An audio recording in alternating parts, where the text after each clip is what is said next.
And we're live. Welcome back to the Loopcast. It's Tom, Erica, and Josh. I'm comically stuffed up right Yeah. now, so if you don't recognize my voice, like you're not supposed to get colds in the summer, and I'm blaming Canada. I think the air quality came down to me. It's prolonged this problem. I don't want to hear a word about environmentalism from Canada after allowing these massive fires that are messing with me now, causing hazy sunsets. Anyway, grievance list off the table. Happy to be here with Erica and Josh and another good Wednesday show. And all of you who listen to the Loopcast, it's going to be a great show. Just doing the rundown here, we have Iran war update. Pray for the repose of the souls. We had four soldiers killed in action. We had some casualty numbers released. President Trump is set to attend a dignified transfer on Wednesday.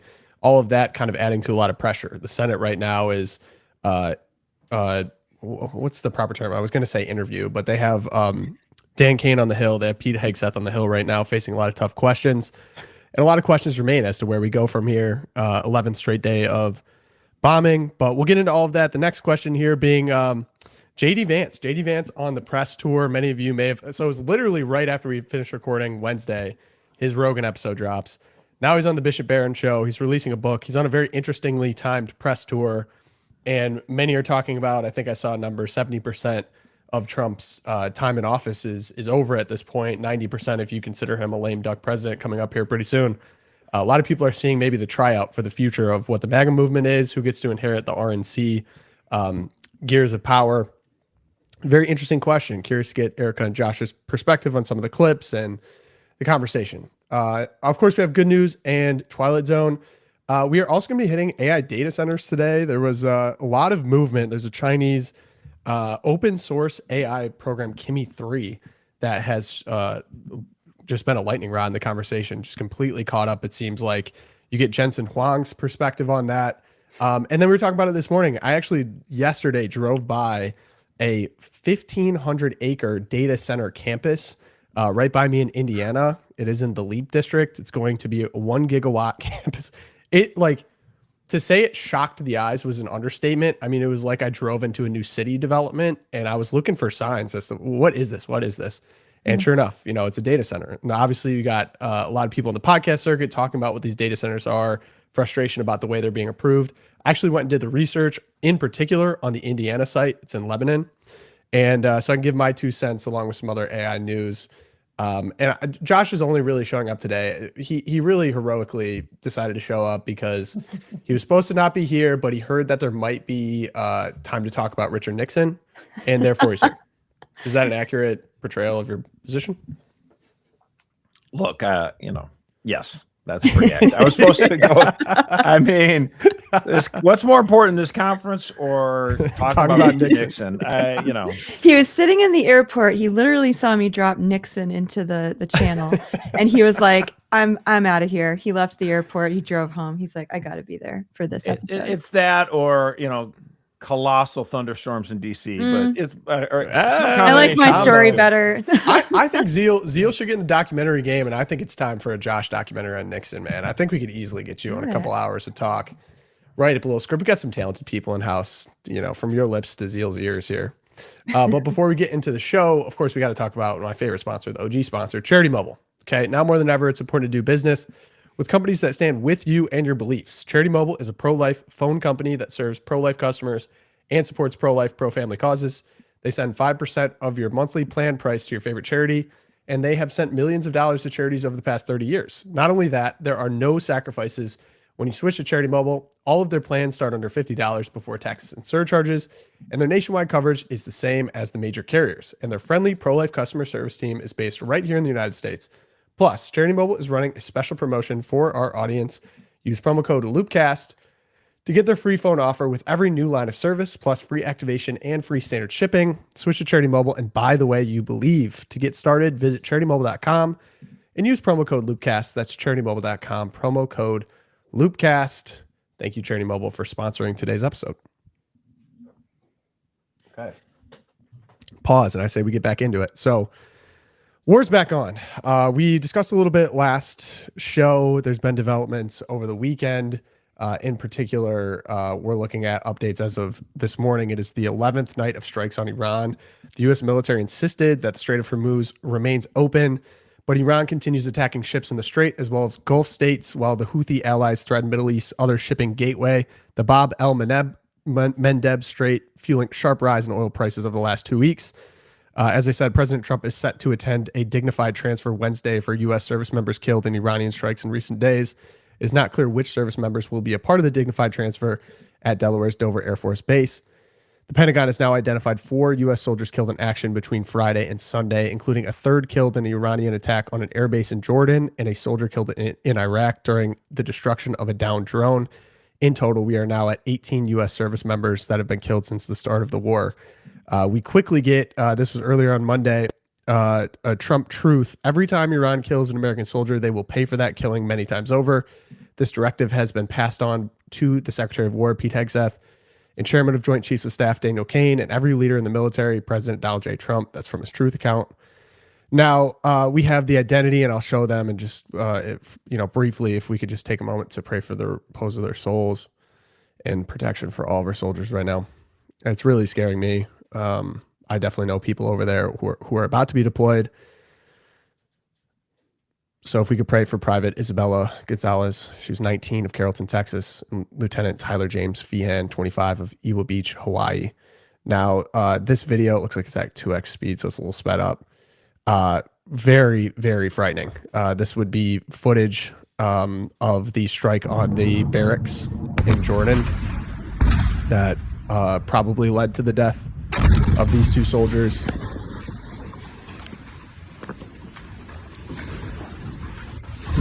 So, becoming quite an intense situation in all of our bases in the Middle East. In particular, Jordan is now seemingly a new target. In regards to the targeting of ships in the Strait of Hormuz as well, I have video of a Saudi commercial vessel on fire in the Strait of Hormuz after Iran's IRGC struck it while it attempted to transmit through the Omani side.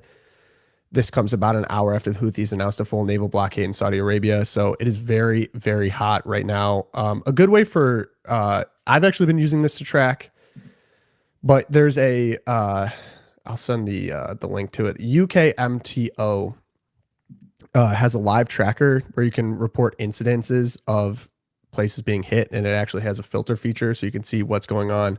I see 32 reports as of recent, starting around that July 20th, but you see, the U.S. saying that this is open, but there's a lot of incidences being reported by maritime ships saying that they were struck by a drone or a missile of some capacity. So traffic has been very, very slowed.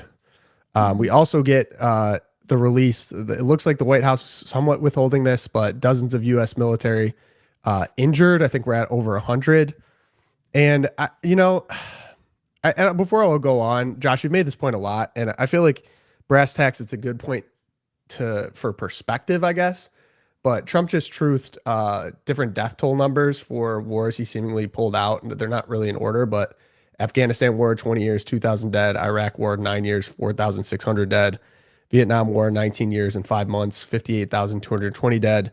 Korean war, 3 years and 1 month, 36,574 dead. Venezuela war, 1 day, 0 dead. Iran military conflict, 4 months, 18 dead.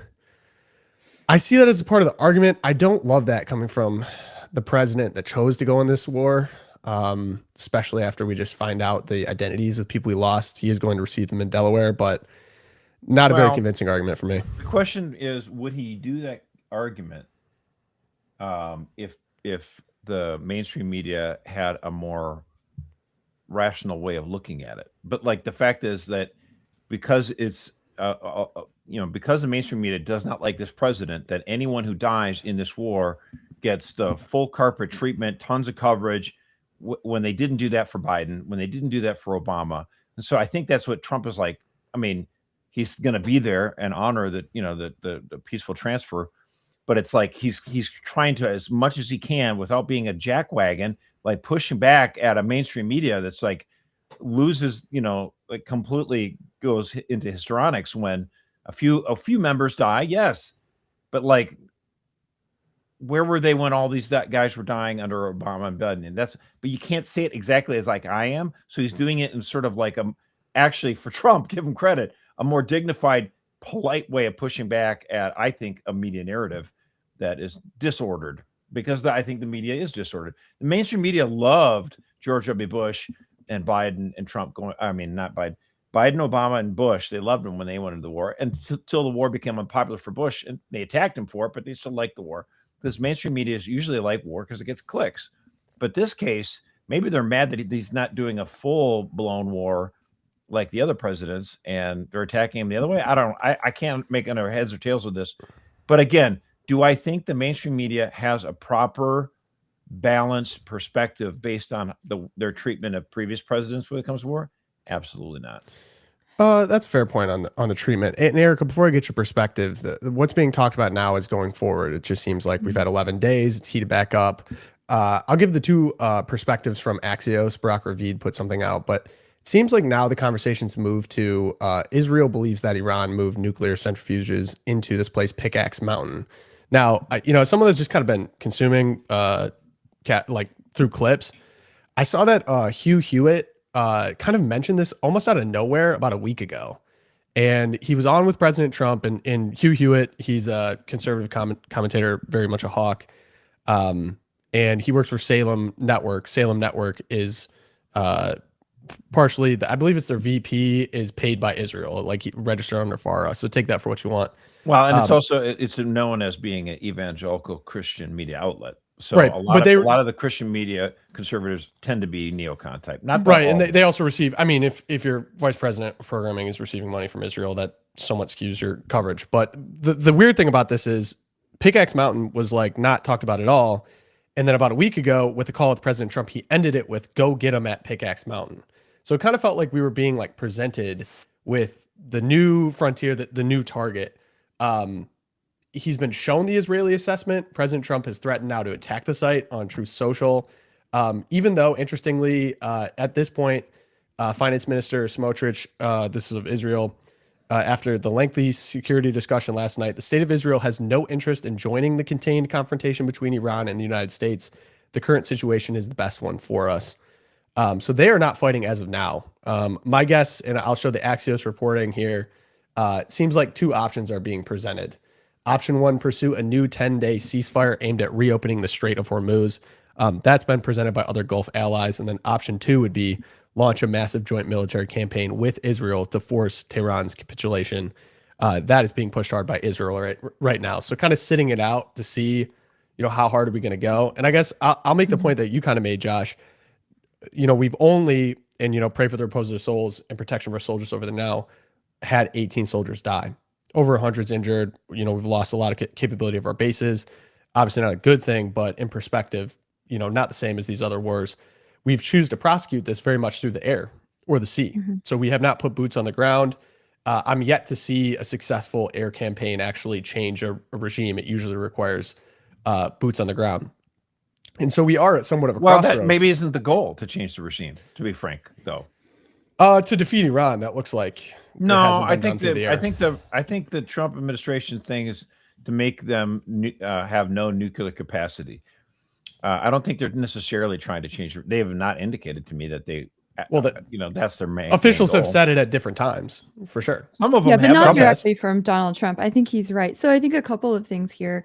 The fact is we have a few more ways to escalate, right, left in the pocket before actually having to get troops on the ground. And I think one of them, Trump, in the Truth Social that you pointed to, is what he's talking about, because up until this round of strikes starting 11 days ago, we had pretty much focused on military targets. Obviously, there were misfires and there were mistakes made, like we hit the school back in the early days, which was terrible. Yep. But for the most part, the targets have been military. Like we destroyed their Navy, we destroyed their everything that Pete Hegseth has talked about up until now.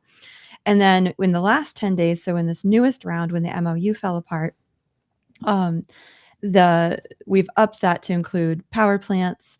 We've been hitting some bridges, which are more like dual use, right? So these are things that both the military and the civilian population will use. And of course, Iran has been targeting civilian use only. I mean, the desalination plants that they're going after in Bahrain and Qatar. So I think Trump is signaling that like we still can escalate this. I think that there's a little farther we can go before we actually commit boots on the ground. But the question is, will we do that? I mean, he had an opportunity in May to escalate this as far as it goes. And I think there was reporting on Hegseth and Dan Raisin Kane urging him to take that moment and to go in boots on the ground or seize the Karg Island. And he chose not to, in the hopes that negotiations could maybe get us to a place. Maybe we'd bombed them enough that now we could actually have some rational negotiations. But at this point, those have fallen apart. And so, yeah, I mean, I think escalation or backing off, and basically, like, what was it all for if you don't push it to its extreme at this point, which is a frightening place to be. It's frightening because that's just sunk cost fallacy. Like, what was it all for? You don't have the courage to actually get out to prevent further tragedy. Like, that's not a good strategy to pursue. I mean, so I see a tweet, U.S. intelligence reports offer pessimistic view of new rounds of U.S. military strikes against Iran. They're unlikely to have a significant impact on Iran or soften its negotiating position. Even with the this 10-day proposed ceasefire, just trying to understand the enemy, I don't see it as really in their interest at this point, because it just allows people to reload and come back after them. The way that they've been attacking, I just personally have been shocked at how little coverage it's received that our bases in the Middle East are getting hammered. Not just, outside of it, or we defended it with interceptors. I mean, that missile hitting the barracks was a shocker, and I looked into it, and it appears that Iran has got rid of their old stockpile at the start of the war, and they've started to use some of their updated missiles now to be able to do something like this. And then if you look at our interceptor stockpiles, we don't have the actual number that, only the president does, but based on some of the research I've seen, it seems to be getting lower and lower and lower. So we're not going to have the capability to defend ourselves in this way. If we do go boots on the ground, one, politically, I think this is the most unpopular war in polling history. To do that is extreme. And then the second would be, if Iran is able to touch at this point of the war our military bases in the region so significantly, what makes us think that if we try to take Karg Island, if we try to take Pickaxe Mountain or whatever, that they won't be able to hit us just as hard in those places with drones or things that are really cheap that we're unable to defend? It really seems like we keep getting here with this conversation, right? Like, I want to get you up to date on what's going on, but it seems like we're just in this trap we cannot escape. Well, and maybe that's just how it feels to me. I don't know how you guys feel. Yeah, and I think the hearings on the Hill the last couple of days with Pete Hegseth, the senators, are we in the House? I forget. Josh, correct me. But the senators have asked him repeatedly, like, why would we continue to fund this, what seems to be a war of choice? And obviously, a lot of them have malicious intent behind this. A lot of them very hostile to the administration for other reasons besides just this sort of like noble cause, if that exists at all. But the Pete Hegseth kind of comes back with we didn't start this war. Iran started this war 47 years ago. And disagree. Yeah, like technically, I mean, you can make the argument historically, we've been at war with Iran, but I think to the American people, it feels like this was an unforced, it was a war of choice. And then on the flip side, though, we do know that, 90% of American people polled in February said, we don't want Iran to have a nuclear weapon. And then the same 90% of the American people polled in February were like, we do not want war with Iran. And so the administration is kind of caught between this very strange position of Americans want a certain outcome, but we don't Erica, want to do were we talking about necessary to get there. Internally, we were talking about that poll on communism, or was it the poll on socialism? Like, people like free stuff. Basically, the poll came out and they said they were in favor of socialism.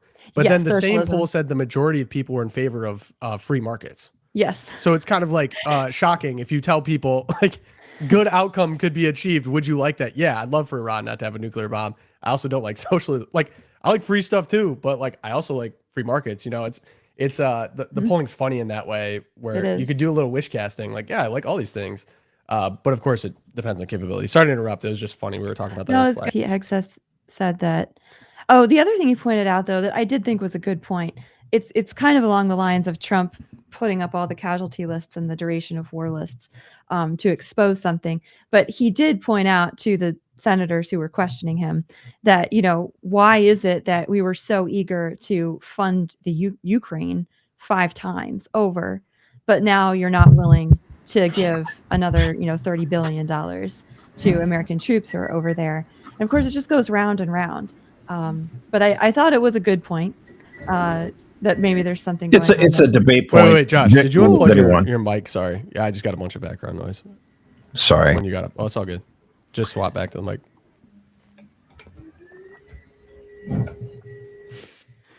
Technical difficulties. As always. Do I sound better now? Josh, you sound wonderful now, yeah. Oh, wow. The dulcet tones of Josh Mercer have returned. Good word. Woo! All right, Josh, what you got for us? Well, I mean, I think Hegseth won a debate point there, but of course, I don't support what's going on in Ukraine. Yeah, right, exactly. I was like, can I take neither? Like, I hit both. He was answering Senate Democrats. No, that's sure. I mean, hey, you hypocrisy. sound like a hypocrite. You're in favor of Ukraine, but not this.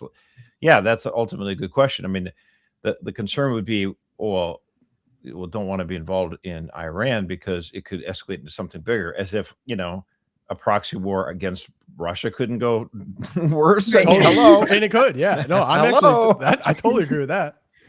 Ultimately, I think, I just feel like, so long as oil is continued to get out of the Persian Gulf, then Donald Trump has time to wait this out. That's the big thing. People are saying no sound. Oh, refresh worked. Okay. Okay. Are we back? Yeah, Celine, could you go on the YouTube and confirm that? Sorry, I guess we'll just keep. Okay. Yeah, keep going. Sorry to interrupt. Well, maybe it was a delay. Okay. Whatever, but I don't know. But anyway, so my point is, I don't think, if, Trump is faced like, a difficult trap here. Maybe, but I just feel like so long as oil is able to get out of the Persian Gulf, not as much as, if there wasn't a problem going on, but so long as actual oil is getting out, and there are some ships that are like, yeah, we're going to go for it.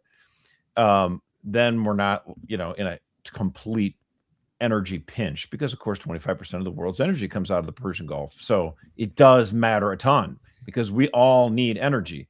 And it would be catastrophic. Now, elevated gas prices, right now are frustrating. And they're obviously because of this, there is additional risk. But the fact of the matter is, I don't believe that, Trump is like forced now to do something like, okay, he's got to escalate it with a ground war. Like, not necessarily. I mean, there's definitely hardliners in Iran that want to keep pressing this and to see if the United States will fold.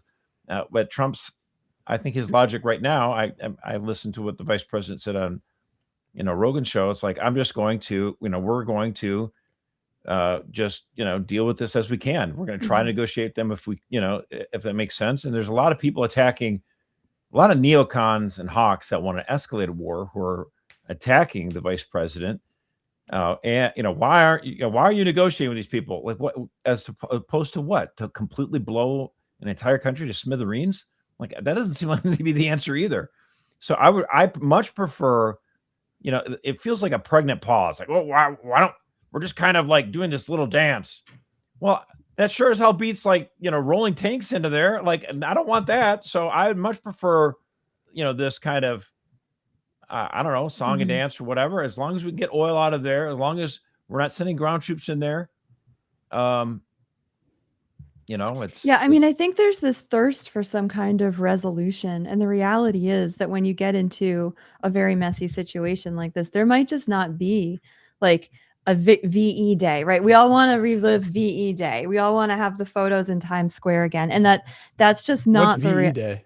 Victory in Europe Day. Yeah. Oh gosh. My dude. VE Day. Yeah. Okay. I wasn't alive for that. How about VJ Day? Can you tell me what that one was? No, Oh no.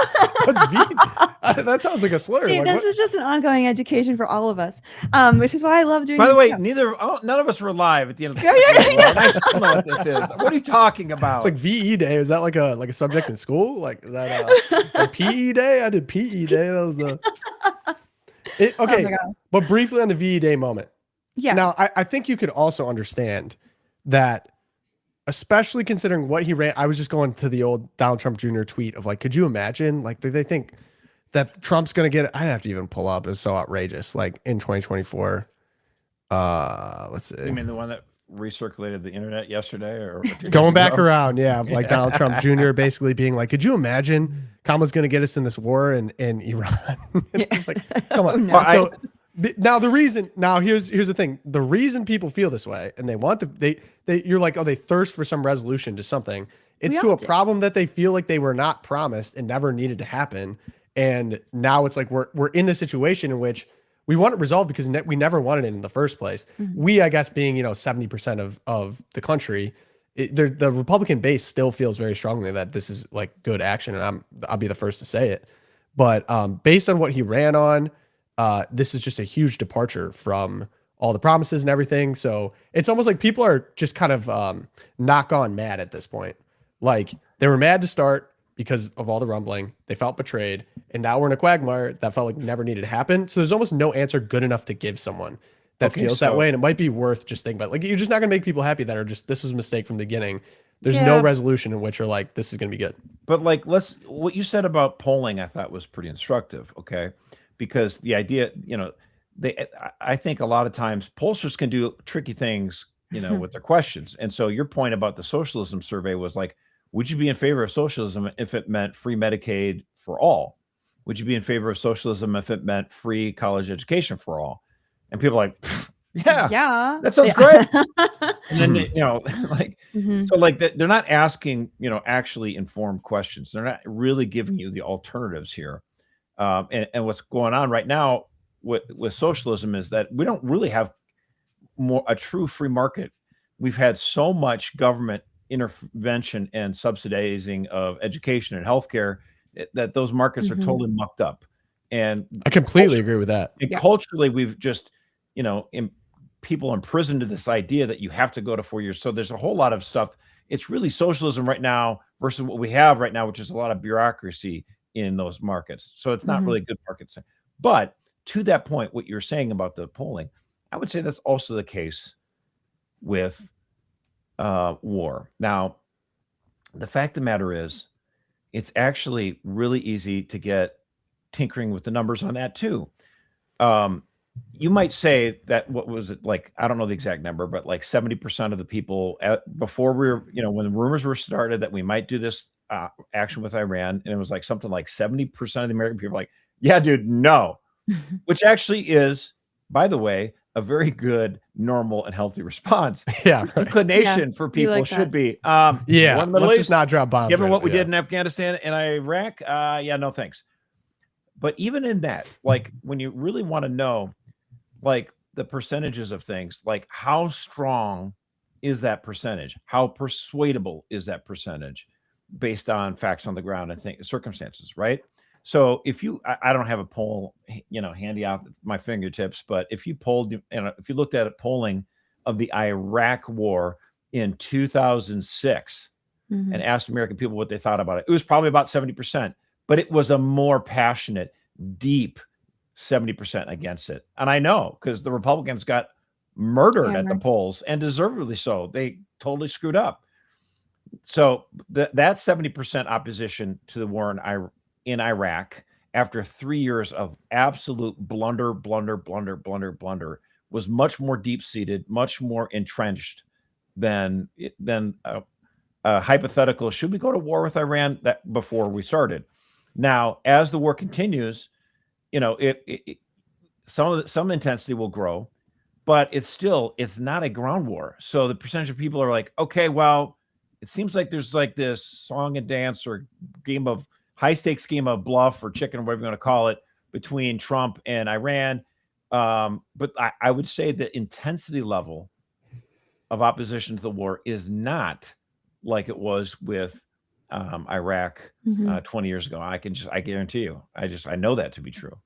So like, paint for me best case scenario going into the midterms for Trump with regards to the war. Like, paint for me, do Trump candidates winning in November, does that require some form of resolution and we're out and we won moment, like mission accomplished moment for the base, or would it be sufficient for other concerns to kind of paper over the fact that we're still, tit for tat kind of quagmire, maybe is sort of the negative way of putting it. I mean, if Situation. you just Yeah. look What do you at think? if you look at what the attitudes of American people, you ask them about the war in Iran, they're like, I wasn't really a big fan of it. Not too thrilled about it.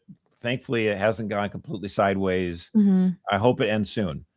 That's kind of like the consensus, majority opinion of Americans, right? Mhm. There's even a minority of Republicans that think that too.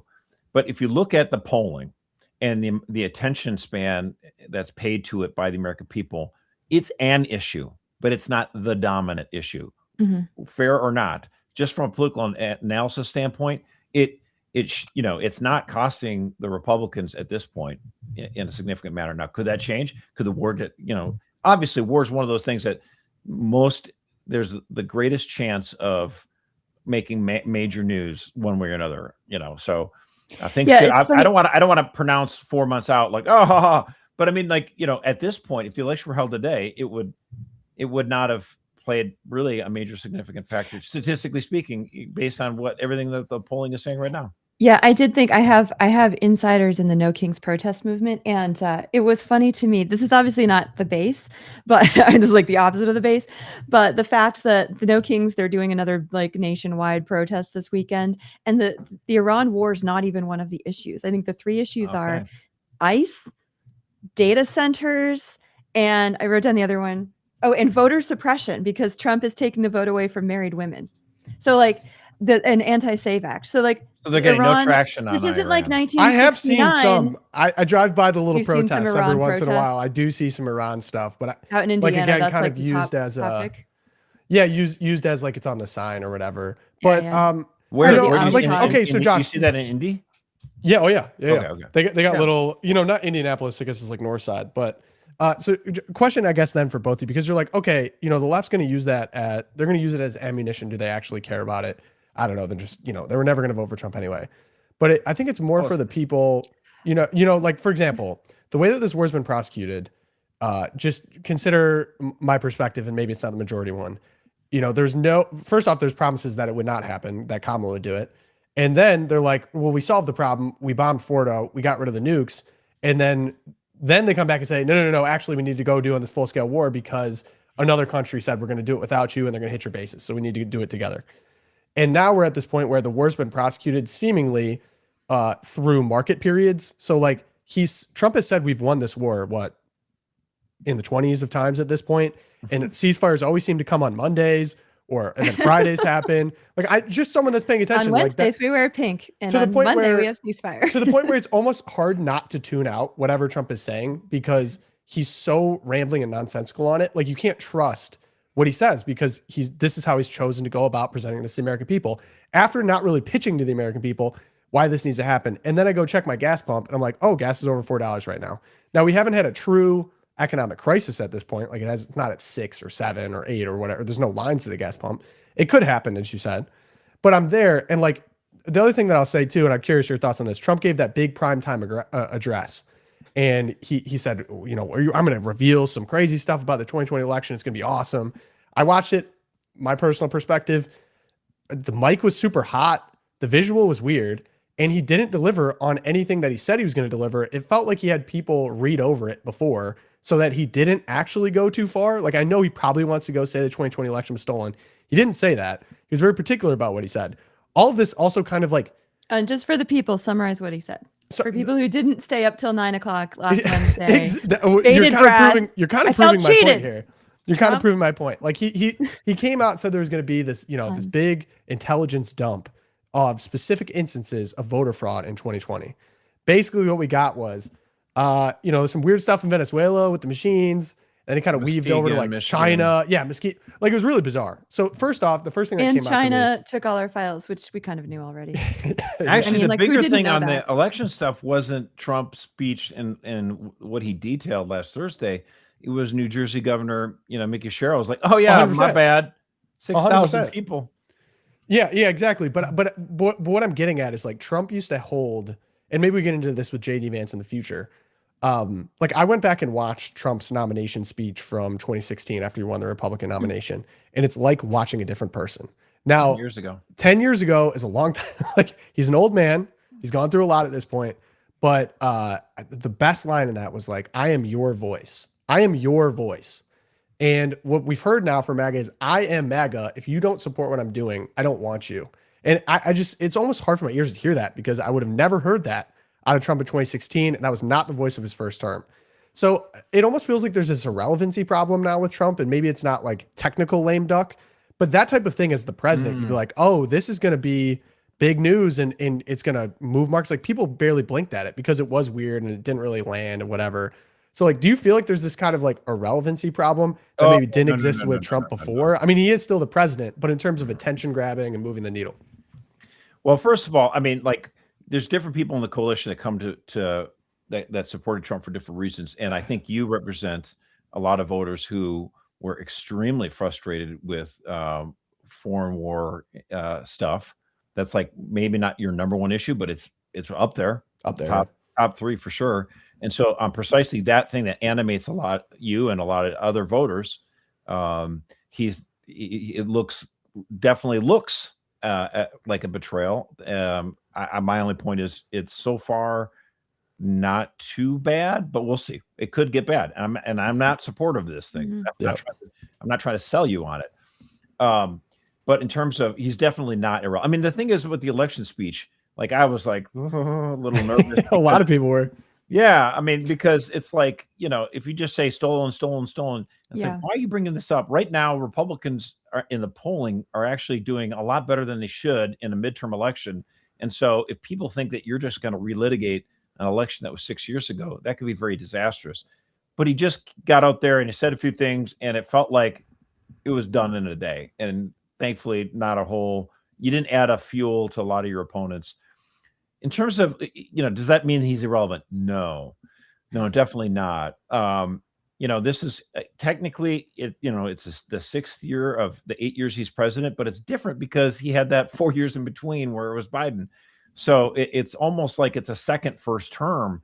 And he's definitely still relevant. I mean, people are climbing over themselves here in Michigan. Oh, I'm the guy who's Trump wants. No, Trump endorsed me. His endorsement wasn't Andy Biggs in Arizona as a Trump guy, like the Trump. They keep. He was an election guy too. Like, he was big. I think he tried to. I don't know what they did with the delegates, or he was involved in all that. Yeah, so I mean, he remains relevant. I think he's going to be less of a lame duck than most, Republicans and most presidents are in their 7th, 8th year. I think he's still going to matter a lot. I mean, we think of lame duck and stuff like that, but like, Reagan remained very, relatively still pretty dang popular as he was going out the door. And, George H. Bush definitely wanted him to speak at the convention, even though he's the guy in charge of the party now. So, JD Vance is not going to turn down Trump for speaking at the convention if he's the nominee. Like, absolutely he's going to want him there. He is still going to matter. And the thing is, because Donald Trump really, again, when you have a two-party system like we do, like over in England, the conservatives have ossified and just gone complete. They're a complete clown show, and so you're having to have people start new political parties. Yeah, reform. Yep. Yeah, and the restore and all that kind of stuff. But in this, because we have first past the post in our system, which I actually like a two-party system, by the way. 3 cheers for it. Thank you. Nixon and the two-party system. I love the two-party system. But what it means is that if you want to transform American political life in a significant way, you have to take over one of the two parties. Yeah. Right. Because the only time it's ever really worked to replace a party was when you had a civil war, basically. I mean, the Republican Party is the original third party. Let's not do that. What about the Bull Moose Party, Josh? There's a reason there aren't any bull moose. Oh, that makes me so sad. I mean, I do like Teddy Roosevelt. He's the GOAT. But if he could have accidentally slipped on something and died in 1912 and not given us Woodrow Wilson, that would have been a great. If thing. he would have taken the Amazon River trip that he did eventually take after losing before, yeah. Although, are you a big Taft guy? I guess you're more anti-Wilson than you would be pro-Taft, right? Absolutely anti-Wilson. Yeah. Never Wilson. No. So I mean, Donald Trump's relevance is, in my mind, absolutely no question. He is an extremely powerful president. And he will be even into this, lame duck thing. And precisely because when, it's because his right hand is the presumptive leader, in 2028. Even if I liked Rubio more, I do like Vance more. I like them both. But there's a lot of wish casting. Oh, maybe it won't be Vance. Huh? Maybe it'll be Rubio instead. Like, have you seen the comps, Josh? The comps should make you smile. Vance is being compared to Richard Nixon. Very intelligent. Doesn't really have the sauce. And then the second would be Rubio would be Kissinger. Ruthlessly effective neocon. Like music. I did see the tweet on that. Everyone was discussing it. It's like, there's probably some similarities there. But hey, Erica, let's get into that now. I mean, the JD Vance question is like, kitchen table fodder at this point. Is he a Palantir plant? Is he the future? Is he actually Catholic? What's going on with this weird? He has the greatest PR person of all time. I've never seen someone on more podcasts in my life. Yeah, seriously. Well, yeah, so okay, so first, vice president, you're going to get interviews. All right. Well, if you want it. Yes. So Kamala got the View. JD's got Rogan, I guess. JD also has the View. Talk to me. Let's start that conversation now. Okay, let's do that. The View, or Kamala could have been on Rogan, but she never, And JD went on the View. To be fair. Yep, she couldn't. She cannot hang. Okay, so first of all, before we get into that little brain break, little timeline cleanse, as the kids say, congratulations to the Vance family, because something that vice presidents do not always do is have babies in office. In fact, It has been 170 years, and now we have this sweet little newborn infant in the vice president's residence. So welcome to Alec Vance, and congratulations mostly to Usha, who did most of the work, but also to JD. Can I ask a fun question? Indispensable. Where does one have a child if you're the vice president? Like, this looks like it's in a hospital. This wasn't a hospital. Okay. Yep, they did. Walter Reed, and many thanks to all those. And so anyway, congratulations to the Vance family. Very excited for you, and just awesome. Really cool. Pronatalism at work in the VP residence. So yes, but to get back to the book tour here, so up until the birth, Vance has been out and about, as we've alluded to. The question being, what are we auditioning for? We auditioning for being anointed the heir apparent. I was joshing around, no pun intended, with Tom yesterday about, are we going to get rival Rubio Vance Rogan episodes? What's going to happen in the next couple of years? I would like to see that happen. Very interesting. But we'll start with the Joe Rogan Experience. And this is, again, biggest podcast in America, probably played some role in the 2024 win for the Trump, that big tent conservatism that won Trump the White House for round 2. Certainly. They covered a lot of ground, as you can imagine. Some of it felt kind of cringe, I will not lie. The opening salvos on UFC fighting, Rogan's just like into it, and like UFC fighting, and he said Michelle Obama's a man, and like it was. Rogan didn't say that. Vance said that? No. Rogan was talking about the UFC fighter. No. Okay, sorry. I was unclear. That's what I intended. He brought it up, though. He brought it up. Vance kind of chuckled uncomfortably, and well, no, he brought it up because the View asked him about it. Like that was the relevance of it. So yeah, it's like, what are these? Are you white knighting JD Vance right now? Yeah. You're gonna let Erica talk? Okay, but it was a little cringe because JD clearly is not like fluent in the lingo of the UFC. Josh, I love you. He's really good at hanging with people who he's not in their milieu all the time. And he's really talented at this. So Joe obviously brings up the question about, well, you were in charge of the MOU. The MOU with Iran seems to have fallen apart. What's going on with the Iran war?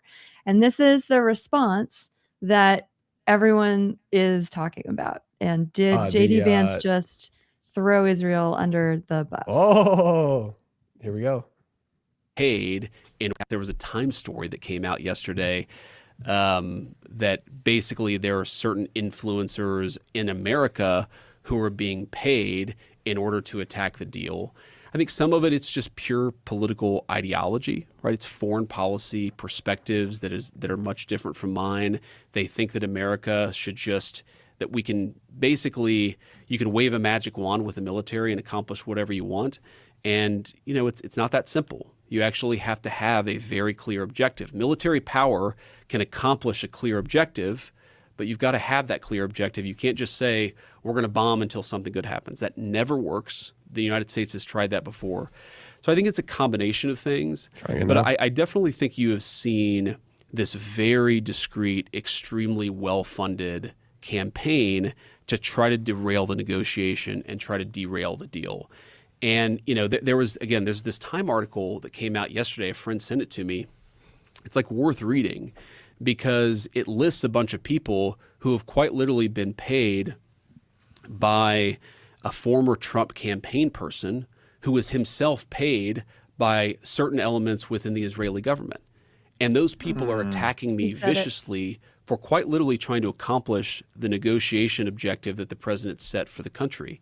So what is their position? Like, are they attacking you how? Oh, it's social media posts. It's, they're leaking to reporters. They're attacking me obsessively, saying that we should not be negotiating with Iran. We should just keep the military campaign going indefinitely.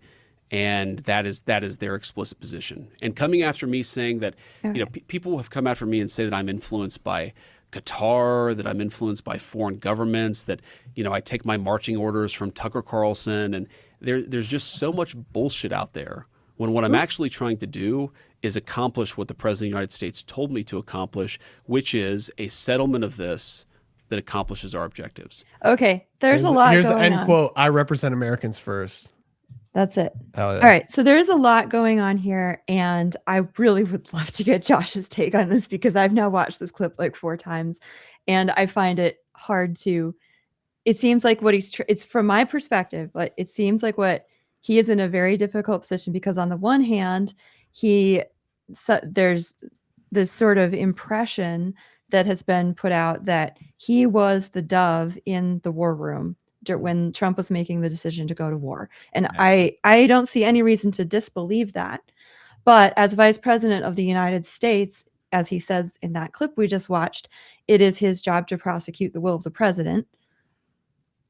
But then he, instead of talking about how maybe the MOU fell apart because the IRGC is crazy, the Iranians can't be trusted, instead of blaming the obvious enemy, he pulls in the foreign influence question, unprompted by Joe at this point. He was not prompted.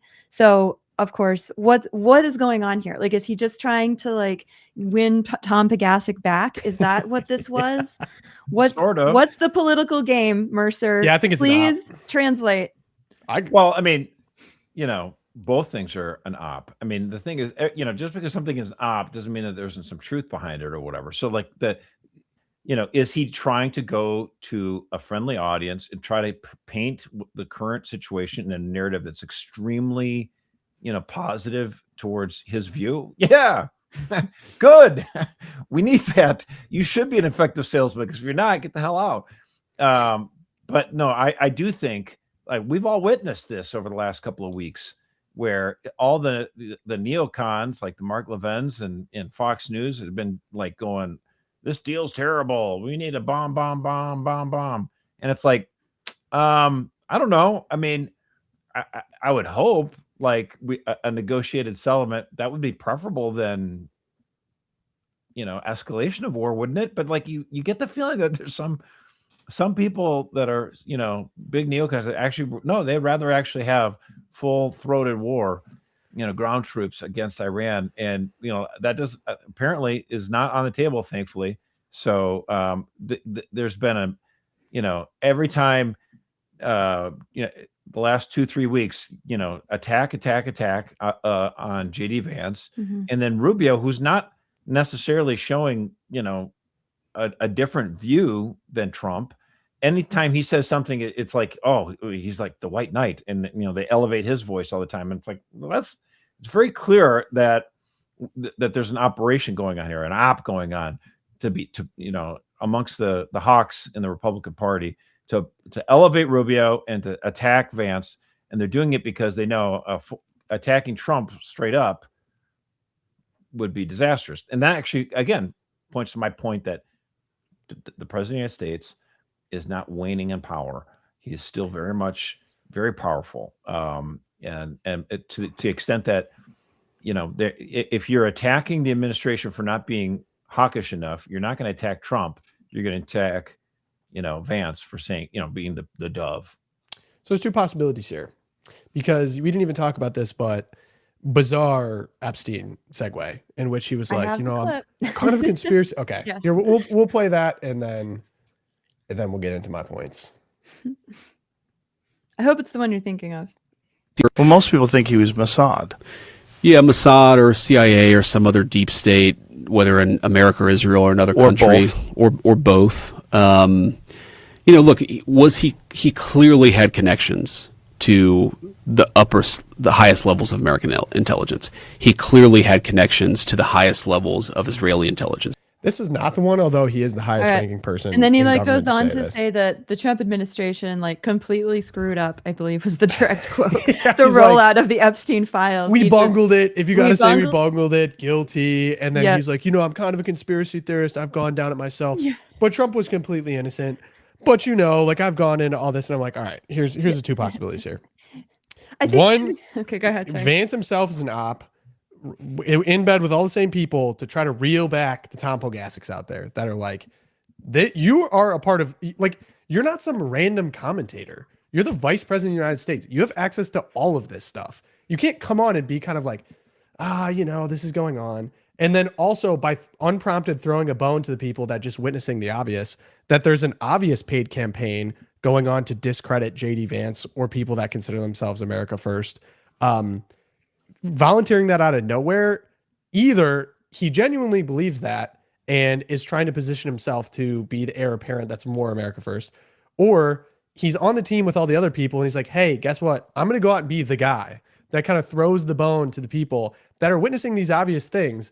And I don't have to take too hard of a stance on it. I can just, I'm just pointing it out, just pointing out that this is going on to kind of reel people back in to be like, well, there is someone on the inside that's kind of our guy. And that would be evidenced also by the fact that we're learning about all this from, it seems to me like pre-planned leaks, like the Maggie Haberman book of like regime change, where he was the one that said, we're really handling Epstein bad.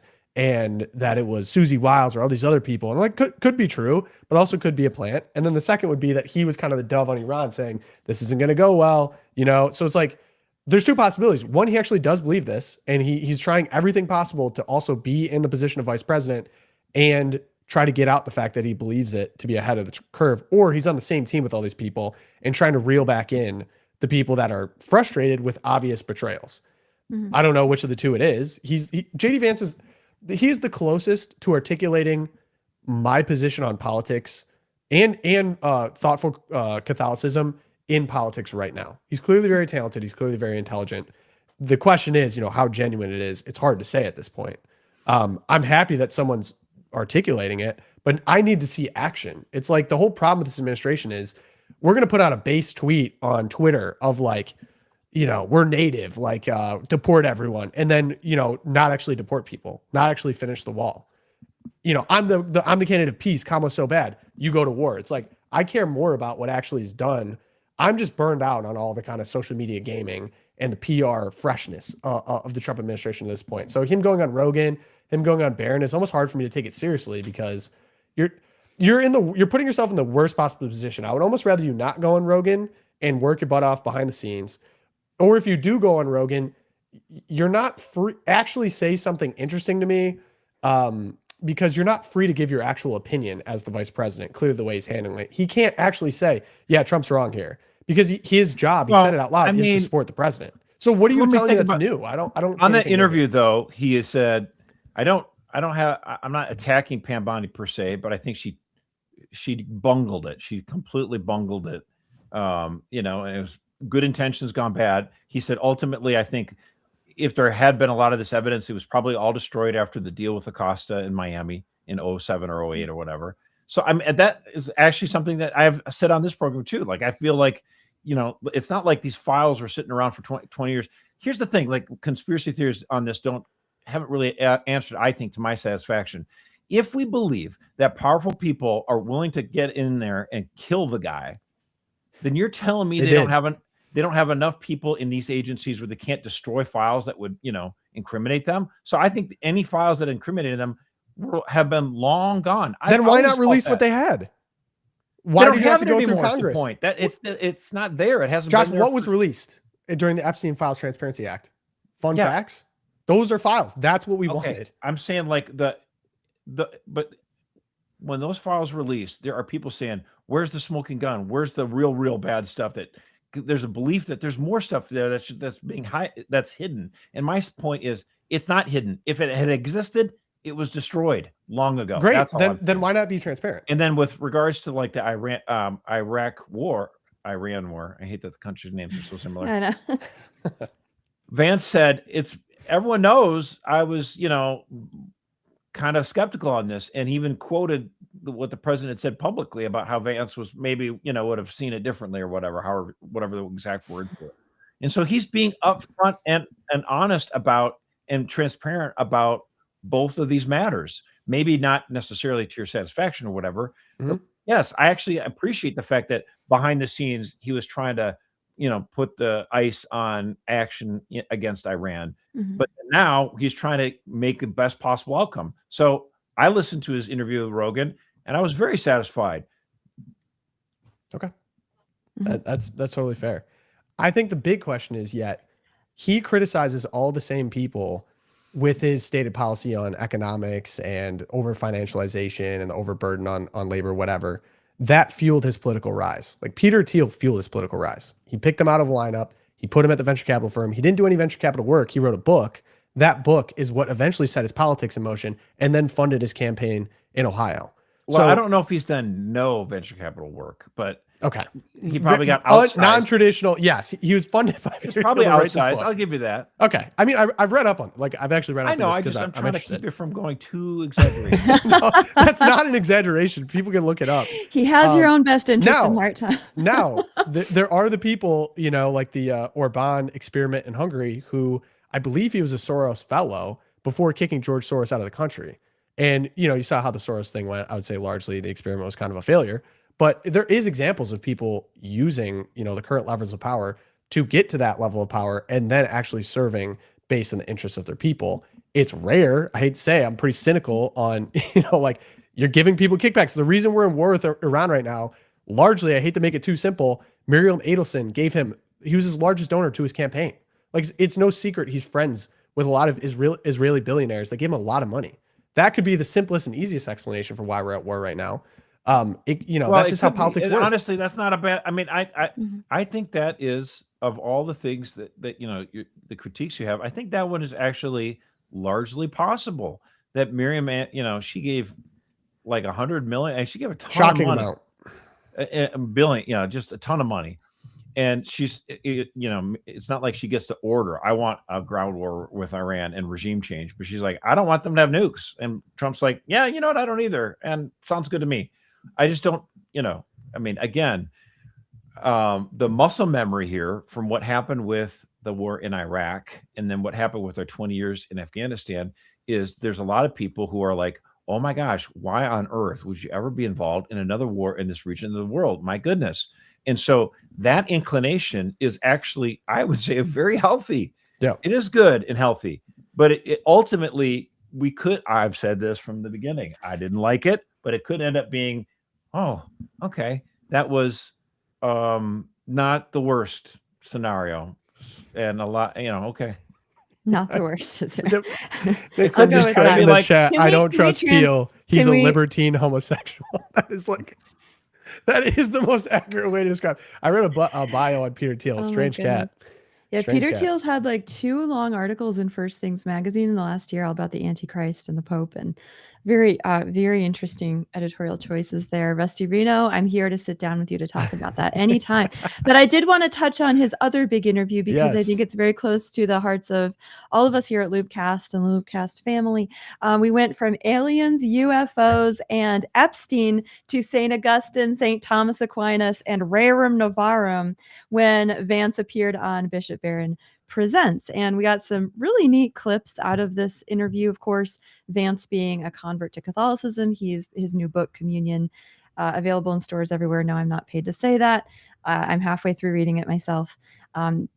He's promoting this book. So Bishop Barron has him on, and they are in the vice president's residence.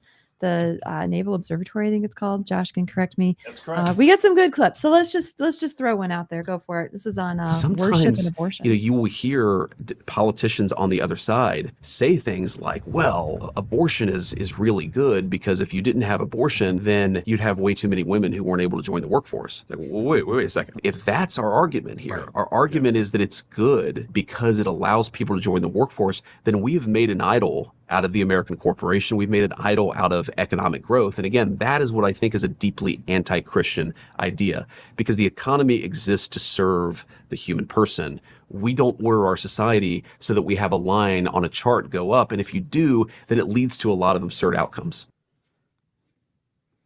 Basic Rerum Novarum right there. Listen, man. I mean, I love it. Agree. there. That's what I'm saying. I'm Like, he here. says all this stuff. He says all this stuff. I don't know if I'm there yet. yeah, it Well, I was. mean- Yeah, go ahead. I mean, just my thought is we live in a very sick culture, very sick society, and if we're looking for somebody who's going to be completely immaculate, it's going to be tough. But someone who gets that kind of stuff, I'm very interested. Yeah, we Continue. certainly did not have this kind of commentary from our other Catholic vice president, Joe Biden. So this is, I mean, you just want. What? I almost forgot about that. I'm here to man. remind you. Yeah. There are much worse scenarios going on here. Oh, man. The Hunter Biden influencer arc has been fun to watch too. I have to Yeah, say. yeah. JD and Usha Vance have a baby boy during their term, as vice president, and Joe Biden marries two dudes at the White House. Remember that when he was vice president? I mean, That's little what I'm bit of a saying. Like all of the problems that Republicans have now are so fixable.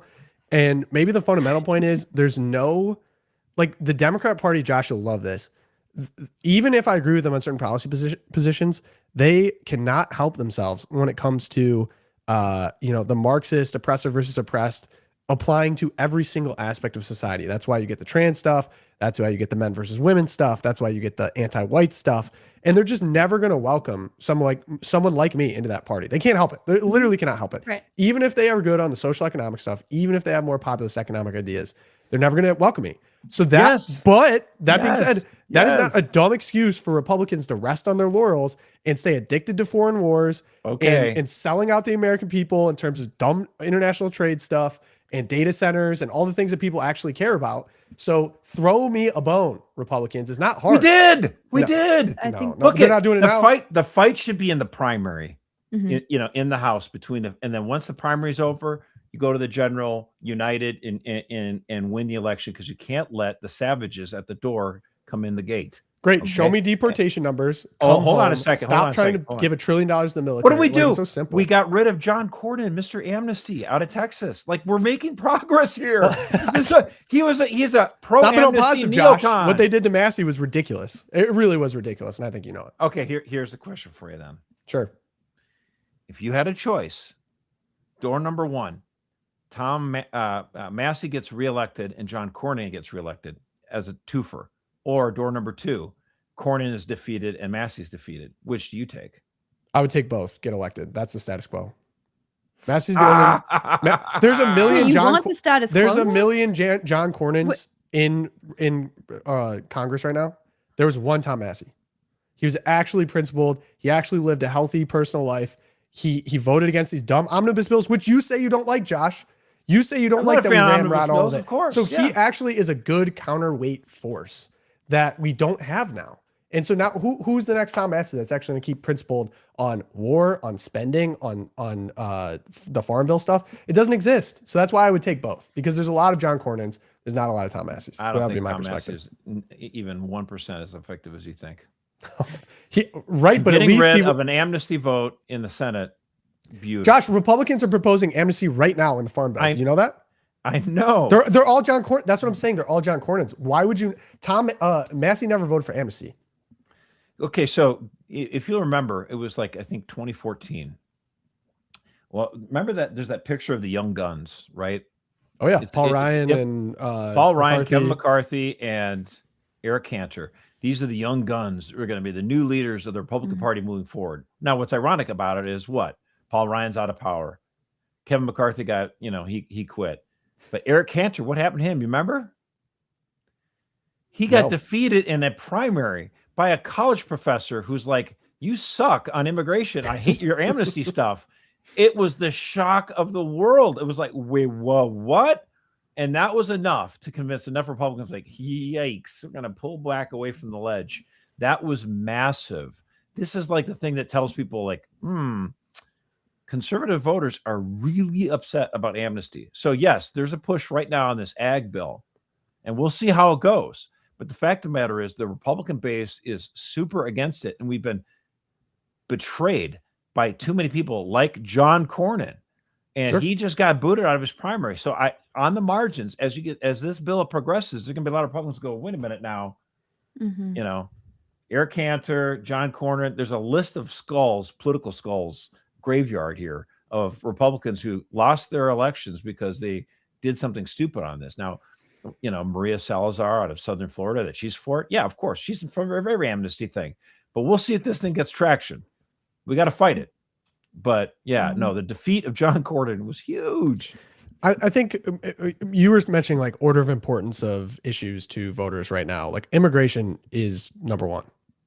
It's probably, I mean, it's Probably the number one number reason he got one elected in or two. 24. Number one to you. The immigration was the number one reason why Donald Trump got elected in 2024. But to you personally, would it be No. What's No. your top? Economics? Okay, it might be also mine, but I'm trying to tell you it's not because I think it's the number one issue and therefore I'm going to claim that he is. Like Mark Levin's like, oh, the number one issue is Hawk, and that's why Trump. No.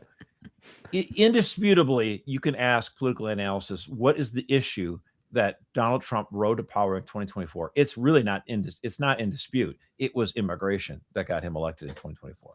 Mm-hmm. So, I mean, are they going as fast as I would like? No. Are they having to rely more on self-deportation than actual deportations? Yeah, but it's working. I mean, you're seeing They're doing not as fast as I want, again. but like that. It's directionally correct. Yeah, but here's the thing. Even on the directional thing, like if we get this happening, and then we get 2 terms of Vance, like it's a whole nother, like it's our country's back. Okay. Someone make a quote graphic. If we get this done in two terms of Vance, we are back. we are back. We're in the All right direction, baby. permanent. It All right, picks up momentum. I too. really hope that's true. The first year is the toughest. The first year of The whole turning this thing around, the deportation stuff. It's the first year and a half. This is the hardest stuff to do. Yeah, they've slowed down after the first year. Right. So yeah, I would like to pick that back up. Let's go good news now. Erica, what do you got? This is a personal triumph for me, or personal good news for me, because you might have noticed that I'm constantly drinking the bean of the coffee throughout these episodes of LOOPcast. And the Wall Street Journal this week has told us, false news, you don't have to limit your caffeine intake as much as you thought. Up to 5 cups of coffee a day are safe for most adults. And not only that, may even have benefits for heart and health. This was a new scientific statement from the American Health Association. It says downing between 3 to 5 8-ounce cups of Joe daily, which is exactly my sweet spot, or around 400 milligrams of caffeine, is linked to lower risk of heart disease, heart failure, stroke, and type 2 diabetes. And I'm just really excited about this because it means I do not need to beat myself over the head for lacking in the virtue of temperance, and I can keep swigging my coffee. So good news to all of you out there. Just wanted to share that. Wait, and that's the average, and I'm definitely above average. So You're I way can do above even more. You're above You know, average. in of many every ways, metric, Josh, you are above You're off the average, charts. including your caffeine consumption. Off the charts. Yeah, your heart is the healthiest, right? Is that how that works? Sure. Anyway, pretty pumped about that. Wall Street Journal was having a week, man. I was in there a lot. All right. Wall Street Journal.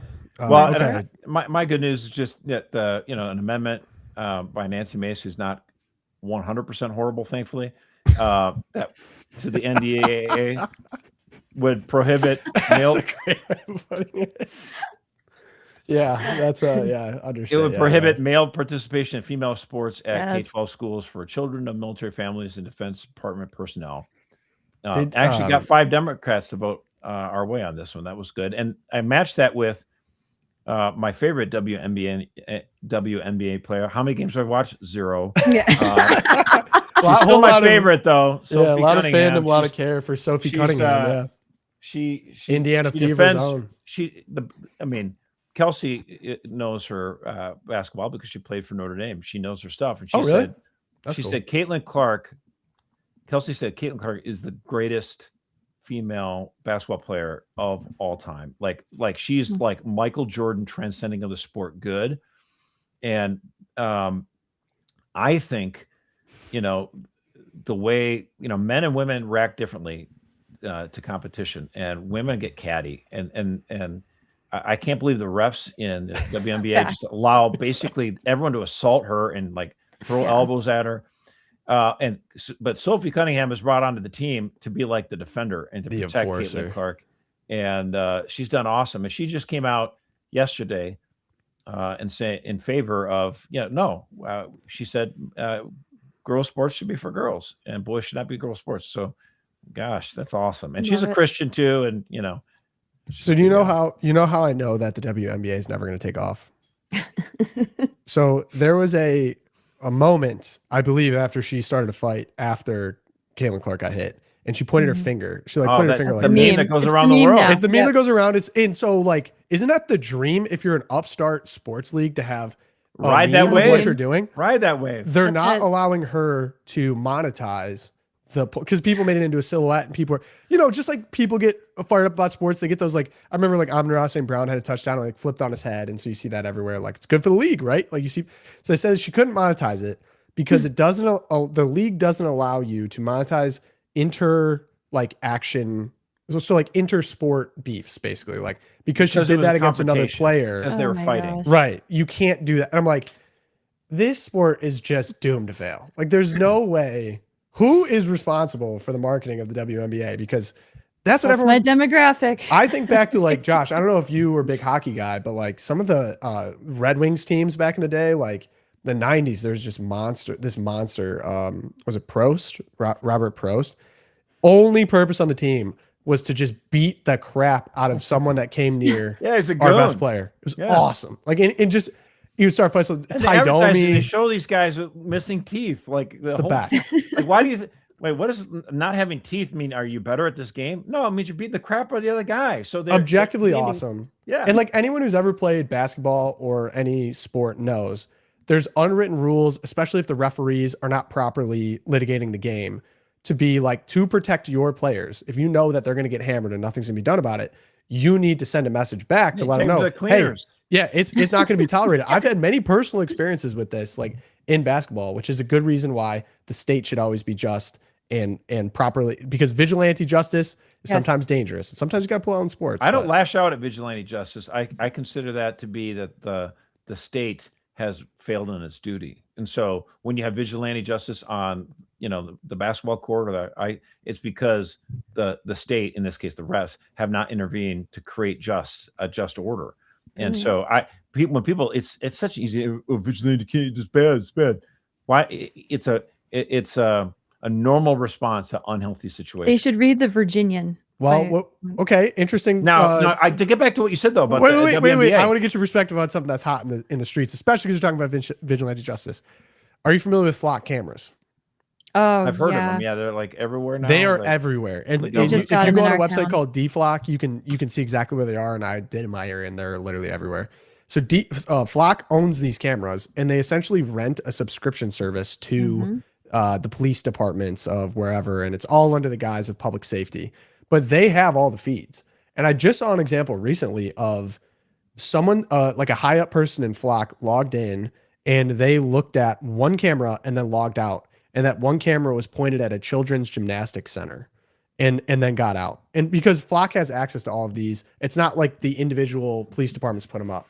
So there are instances now of people claiming rights under the Fourth Amendment and destroying these Flock cameras and going and saying, this is violating my civil liberties. I'm going to cooperate, but this is why I'm doing it. And they're making it somewhat of a protest. How do you feel about that?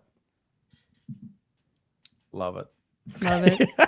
I mean, it's kind of crazy that we all just put up with this, like, and that anyone signed off, and a lot of it's like local. It gets back. The whole thing to is that data center. This is not in the common good. Like if a city decides it wants to have security cameras in certain very public areas to ensure that there's peace and justice, and that in case there's crimes, we can prosecute the appropriate people, then you can do that. I'm not a big fan of it, but then it's not like you're renting it, doing it to a third party, because like the shareholders for this corporation and the people who are the executives have access to it can do these kind of abuses. Like, that's not cool. Now, you can still have those abuses on the government level, but at least you have the ability to kick, Punish. vote them people out. But there's people in that town like, wait a minute, who's creeping on our kids at this school? Like, what's where is the?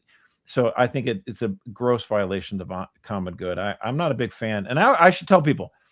So they have these things like Alexa, in your house, where why do you have this stuff? Like, people in the 60s were like so worried that the man was coming at you. I mean, I know it's with your phones, like, and then they have, I'm gonna have a ring so I can see who's out the front door, but like, not, I would never have a camera inside my house. Like, people are, I want a kid cam so I can see what's going on. Dude, then anyone can get in. What are you talking about? Like, why would you allow it's crazy. That? It's crazy. Really, I would highly. And the cool thing on the streets is kind of going analog. Maybe that's my good news. Like, I've even seen people go as far as like DVDs are getting more popular again. And I'll say personally, like for my children, we got a very cheap DVD player that just plays whatever DVD you put in it for car media, rides. Baby. My because kids are all we travel a lot. And if you hand them a phone or a tablet, they have the ability to change and whatever else. So it's like, great, we're going to go to the library. We're going to rent. It's a little bit of an event. It's like, hey, what movie do you want to rent? Then we know which movie they get. And then, when we go on a long car ride, it's like, okay, you need a little bit of that gives me nostalgia. Yeah, it's cool, actually. I kind of, and anyone can do it. It was old school. I did this even not that long ago. I had a little stand and I had a TV VCR, Yep. We still have it. The VCR tape. I get them for like $0.25. I'm like, this is great, dude. VCRs are back. Film photography, I can say from personal experience, like, film is hot in the streets. It's so expensive now. But it's because Hollywood, which is very much opposed to us duplicating things, right? And they say it's because of intellectual property. Like, we're spending millions of dollars to produce this, artwork, and then we'll let you buy it, but then you can't go duplicate it and give it to your neighbor so that they get out of paying for it. Okay, I respect that, but then wait a minute. If I buy a digital copy of a movie, I own it, but then I don't really own it, because you could actually change the movie from underneath. Like, wait a minute, I bought the movie where Han shot first, and now all of a sudden he's not shooting first. Like, well, this is stupid. Yeah, it's true. They can change stuff. Now Jabba's walking. Like, what? This is dumb. I hate this. Another crazy thing too is so like my childhood, I got a GameCube, which I still hold up as one of the best game consoles ever created. And the GameCube games, they actually, because Nintendo never went digital with them, so the original games are not reproduced. And so they're going for like $200, like a little. They were like little circular DVDs, because you can't get them anyway. And even the approach to making games, I saw recently. Are you guys familiar with backyard baseball? No. Or backyard sports? This is what screw all the Iran stuff. This is actually really what I want to talk about. Backyard sports. I want to say it was like early 2000s, and I played them. Yes, they're. It's a video game, and you get it on a little DVD. And you put it into your huge computer, because back then you only had one family computer and it was a huge column you had to put it in. And all my brothers and I would share time playing backyard sports. And the cool thing about it was how they used to make video games were they gave you a completed product. Like, we spent a ton of time on this, and the only way for us to make money off of it is either selling you the game and you buy it, or, memorabilia or extra, maybe a sequel. And now with video games, they basically sell you a half-baked product for a lot more expensive, and then they promise additional development. So they're going to have updates, and then they also literally have lottery machines available in the game for you to get like in-game credits or gear or whatever else. And it's just everything to just suck more money off of you. The product's gotten worse.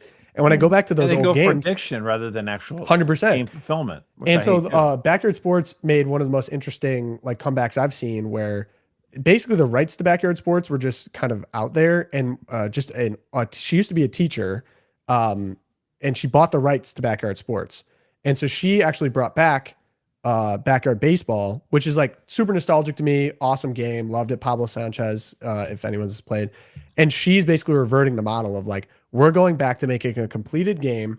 I've heard stories of people playing this game and saying, I want to now go play catch with my dad. We have no microtransactions. You're going to own it. It's going to be awesome. And so I think that might just be a good example of, capitalism kind of swinging a little bit too far one side. And now we have these opportunities for people that really respect the players and respect the time or respect whatever else. I don't play video games anymore, but when I was a kid, Good. like I don't have time, bro. Like, what are we talking about? But anyway, I just thought that was kind of a cool development. Maybe that's kind of That is good. I some like of my that. good news. All right, I'll give a quick hitter good news. So the Treasury Department is done paying dead people. Oh, good. And I will say I have many critiques of members of the administration. Scott Bessent is really not one of them. Treasury Department stops nearly 100 million in payments to dead people. This is what I signed up for. The Bureau of Fiscal Services found that money was being sent to ghosts after reviewing 885 million payments totaling 2.7 trillion. Since March 2025, the Trump administration's screening of funds has reportedly uncovered more than 4,900 payments worth about 999 million that were associated with dead payees. Yeah, I think it was time for that one. And then I will just say another really good news. I had a wonderful time over the weekend. Basically, we had a situation where two people wanted to get married, and they had to go through annulment processes on both ends because they're in their 60s. And it was painful, it's arduous, but one's a widower, one had been divorced. And it looked like for a time like it wasn't going to happen, and it was going to be really sad because they both kind of re-embraced their faith, and they really genuinely wanted to get, the fact that they wanted to get married in their 60s is pretty awesome. And so my family and I prayed a rosary novena for them. Like, we were kind of distraught about the situation because we are faithful Catholics, and what we can and can't attend is like pretty serious to it. Like, what we believe about the sacrament of marriage isn't just made up. Like, it has dogma and magisterium, and like, we respect that. We're obedient to the church. And so we prayed this rosary novena. It really was not looking good at a couple different points. And sure enough, we get the annulment just in time. We're able to attend this wedding. It was beautiful, sacramental, had a wonderful time. So I just want to put that out there as some good personal good news in the power of prayer. And I will say the way that kind of united me and my wife and my parents. And so if you have these situations, I'm not the first person to say it, but a rosary novena contains more power than I think we actually know. And obviously, if it wouldn't have worked out, that would have been God's will. But go pray a rosary novena. If you got irretractable situations, or you just want to start praying, highly recommend a rosary novena. And I'd just like to give thanks to God. Amen. And to the two that got married. It was really beautiful. So, okay. I think we got time for data centers. Erica, what do you got going on in New York? Yeah, so this week, New York governor, our favorite Kathy Hochul, she became the first governor to approve a statewide moratorium on new data center projects. So the pause that the people who crafted this policy are saying they're going to give more policymakers the time that they need to address all these concerns, right, over the electrical grid, over water consumption, over building too near where people are living, et cetera, et cetera. So she touted this as a common sense win for data centers. Bernie Sanders over in Vermont was very excited, of course. Alexandria AOC, I can't even say it. Alexandria Ocasio-Cortez. She is also very excited about all this. And so we were digging into just the general feeling on data centers. And we covered this in a deep episode. Maybe we can throw that in the chat, Celine, if you want to go deeper. But there's a new poll out that found 41% of Americans would oppose a data center being built within 3 miles of where they live, up from 28% in the January survey, which we did cover back in January. So that number, that's an additional 30% increase there. The number supporting those projects has dropped during the same period from 37% saying, yes, you can build a data center near me, down to 24%. So public opinion is definitely moving and shifting, and especially among people who say they voted for Kamala Harris in 2024. Then we got this story to kind of add to the AI story. So we have data centers as one piece of the puzzle. Mm-hmm. We also have this development coming out of China in the last week that everyone's talking about with AI. There's a new model that was released, and that was just demolishing American models on every front. But no fear, nothing to worry about, because NVIDIA CEO Jensen Huang, he did an interview with Axios saying America has nothing to fear from China's open source AI models and everything to fear from the growing campaign to ban them or to regulate them heavily from the government side of things. Huang said these Chinese models are excellent. Open source models that are excellent should be used. So go ahead and use the Chinese models if you want to. And just a brief distinction point, open source means that you can open the hood. So you can see, anyone can go and see exactly how the model's trained or how it works. So that anyone who can understand it can right, yeah, right, exactly. can go in and look at the engine is easily accessible. Yes, exactly. So a lot of things brewing on the AI front with the data center issue.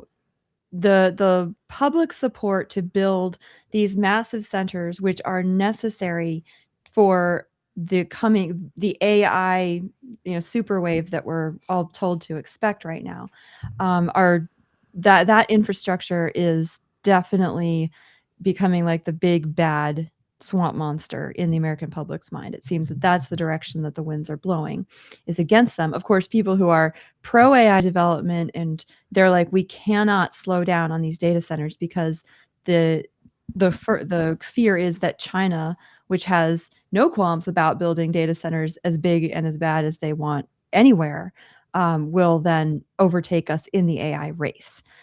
So, Tom, you did a little on the ground. I did. I did. You drove by an actual data center. Yeah, so maybe I'm having the experience that maybe people that are at these town board meetings that are frustrated just had, because I think this is one of those things that, even though there are hundreds, if not thousands of these all over the country, it is a little bit out of sight, out of mind. About and I think and it kind of got on the radar of people when they're being built so close to where people live or in places that are naturally beautiful. In this case, I drove by, we were out in the country, and all of a sudden I hit just, it seemed like it went on for miles. I mean, it was just so much construction equipment. I've never seen this much construction equipment in one place. And it turns out it is the Lebanon Meta data center project. It is a roughly 1 gigawatt, 1,500 acre data center campus in Lebanon's LEAP Innovation District. Now, I think what's a little bit different about this instance is the LEAP district was already approved ahead of time to be used for, say, industrial innovation would be the argument. So the other place that currently is being built there is an Eli Lilly facility. It's going to be a multi-billion-dollar pharmaceutical manufacturing complex.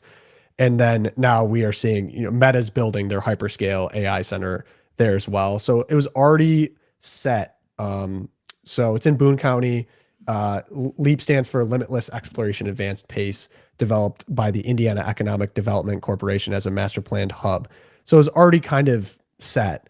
They're saying that the current plan is approximately 4 million square feet, investment exceeding $10 billion. And it will have about 4,000 construction jobs at peak, but only roughly 300 permanent operational jobs. So construction's now begun. I just saw it. It's very early stages. There's multiple phases. Operations expected to start around late 2027 or early 2028. Now, I mean, you can do the math on that. Per investment for 300 operational jobs that is what sticks out to everyone, because even with the Eli Lilly campus, that's going to bring in, I think, over 1,000 jobs to work there, and they're high paying jobs. 300 for that level of space. And what was previously there was farmland. It was pleasant to look at, and all of the water constraints and everything are kind of frustrating to people. But I went back to see the approval process, and I think that's what people are really frustrated with. Is it feels like they're being kind of ramrodded behind their backs, like they're making board members sign NDAs. They're not being transparent with who they are or what they're doing until the last second, until it's kind of too late. So I went and found the actual process of what happened with this data center. So again, I said the LEAP district was already prepared. So they were ready to bring on some type of manufacturing, but negotiations occurred privately with the state under what they called Project Domino. So they negotiated, Lebanon and state economic development officials negotiated with Meta for nearly 2 years, while the company operated through a subsidiary, Orla LLC, and the codename Project Domino. Meta's identity and many project details were kept confidential during much of that process, which officials said was required by corporate site selection negotiations. And then Lebanon approved the incentives in November 2024.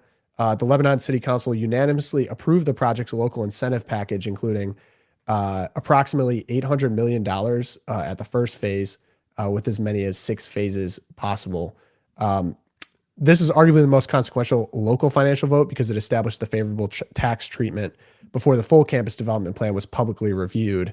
And then you get the Lebanon utilities approved an initial water reservation because it requires so much water to do. It was a board vote 4-1. One member voted against it, saying that the owner behind Orla LLC had not been publicly identified. The board knew little about the project. The water and electricity requirements were enormous. He could not determine whether the company would be a suitable community partner. And the meeting minutes stated that there was no public comment at that meeting. So they still didn't know what it was for. It was just Project Domino. It's going to require a ton of water and electricity, but they did not know it'd be a data center. Then you get the detailed campus plan. So at this point, through Orla LLC, they submitted a formal development plan for approximately 1,500 acres, which when I was there in person, like I've never seen factories this big. I mean, it's really the craziest size I've ever seen. Maybe I'm just, I'm not familiar with plants or factories or whatever, but I've never seen anything this big. 1,500 acres was shocking. And then the plan commission gets approved by the development plan. That's August 18th, 2025. The Lebanon Plan Commission held a. Did we lose him? We lost Tom. There we go. All right. So going back into the Lebanon Plan Commission and the process here, hopefully we get Tom back because I really would like sort of his boots on the ground reporting, like what people are thinking here. I don't know. Oh, there's Tom. Are you back? Yeah, let's see. Come on. I'm stuck. Can you see me? You're stuck. You're frozen. What the heck? It's been quite the day. But Josh, I think that, a big part of... I'm back. Oh, he's back. No, Come you're on. still frozen. What the heck? You're not back. Well, why don't you continue, Erica? I'm going to continue because I have sort of a bigger question about the data center thing. So it seems to me that whenever we go through some kind of industrial revolution, right, you think of in England in the 1700s, America like 1800s with the mills and the mill towns, the environmental question of what it takes to sort of like bring a huge segment of society into the next, I don't know, iteration of our technology and technological process is devastating, right? I mean, we think of like the writings of Tolkien and Chesterton and how much they hated the factories that are belching out black smoke. And people, I think there's an analogy to be drawn with data centers. You drive by these. I drove by a bunch when I was going out towards Cape Cod earlier this year, and they are jarringly huge and ugly, and they look inhuman and kind of dystopian. But on the other hand, I can understand the argument that if we're going to, continue to compete as a global superpower and economic power, we have to embrace these huge monstrosities in order to keep that going. And I don't really know what to think about that because I feel like I don't have enough information. It's a new thing. And so it gets, and we share it on social media. Like, what is this new thing? Yeah. Like, what if, if you go through a standard large city's industrial park, a lot of it looks kind of blah. Yeah. I'm not just talking about like the plate, the smokestacks or the, like a oil refinery where they're belching out smoke. That also, if that were a new thing, we were just starting as a society. Yeah. So how would social media treat this new thing? Like, this is terrible. I don't want this in my backyard. Well, okay, let's put it outside. Let's put it in certain cities, but then just your regular industrial park, like these large warehouses that like just feel impersonal and inhuman on a normal human scale. Like those also, like if we had a national conversation on warehouses, I'd be like, this seems so inhuman. So Yeah. I mean, so some of that same stuff applies on this argument, and I guess I'm sort of like resistant to that argument. Now they make a certain hum, like these data centers, or whatever. So I wouldn't want it in a residential neighborhood for sure. And the questions of its energy and water use are of concern that should be talked about. I think we should have that discussion. I do find artificial intelligence not necessarily a super scary thing. I mean, every movie is like, oh my gosh, here's this, and it's a great thriller. It's because it is kind of like the unknown. Now, it goes all the way back to the Terminator, right? I get that. But there are some ways in which it is sort of like the next iteration. It's pattern recognition. It's computers that are able to answer calculations rapidly. And it's pretty amazing, some of the stuff that is able to do, but it is just ultimately pattern recognition. So like these people, it cracks me up. You get like some of these liberals on social media is like, well, I asked ChatGPT a bunch of questions and it gave me answers that were, the answers to the questions and they end up all being liberal answers. Like, yeah, okay. Yeah. Garbage in, garbage out. I mean, that's what it is on X. It gives more conservative answers. That doesn't necessarily mean that that's like the right answer. It just means that they're doing what they're told. They're doing what they're programmed. Mhm. But, so I do think, as I've said, I'm a little skeptical that it's just going to wipe out so many, jobs and then we're all just going to be unemployed. I do think that all these data centers I'm seeing, it's amazing how much of these are powered by solar energy. Negative. It's actual real electricity. Yeah. There is a need for real electricity. What is going on? We need nuclear. Yep. 100. Yeah. No. If this pushes us back toward nuclear, that will be now great. actually Tom's moving now. Look at Yeah, Tom back. moving? Mark Whoa. Zuckerberg texted me. Oh. He said he wasn't happy. He pulled the plug. Yeah. Yeah, totally. he It pulled the plug happens. on me. It happens Dude, here. I on don't the- know what's going on here. Yeah, you're totally like frozen again. Yeah, can you hear me? Yeah, we can hear you. Zuckerberg was not thrilled. Yeah. Yeah, dude, I don't know what's going on. I understand you made the points about energy. I would say upon research, and maybe this is uniform across because people are fighting over these, but like this Lebanon, the county approved a 10-year 50% real property tax abatement, 35-year 100% personal property tax abatement. And also the state sales tax exemption is up to 25 years for projects below 750 million, up to 50 years when an investment exceeds 750 million. I think I saw like 10 billion for So you're saying investment. it's a sweetheart deal where they got half their property taxes removed. No, and no, they got a good deal on sales tax. You're saying 50 years. Like the problem that I see with this. 50%. No, 50 years when investment exceeds 700. That's two different levels. There's the Lebanon level and then there's the Indiana level. Indiana is completely exempting from tax when investment exceeds 750 million. So for 50 years, Meta is not going to pay any taxes on that facility. Now, they are saying that they're doing some community investment in the millions of dollars. But if you were to actually go... Which they get to write off on the taxes. That's fine. Yeah, but okay, you might be fine with that. But no. I was It was a snide Okay. remark. Side remark. I'm mad about this because I feel like that's just not... Meta, I understand the need for progress. I actually really don't understand the pitch for something this large dystopian and that's going to be obsolete potentially in 2 years. You have to keep updating. If you want to use the energy grid, if you want to use the water, at minimum, you should replace what you're using.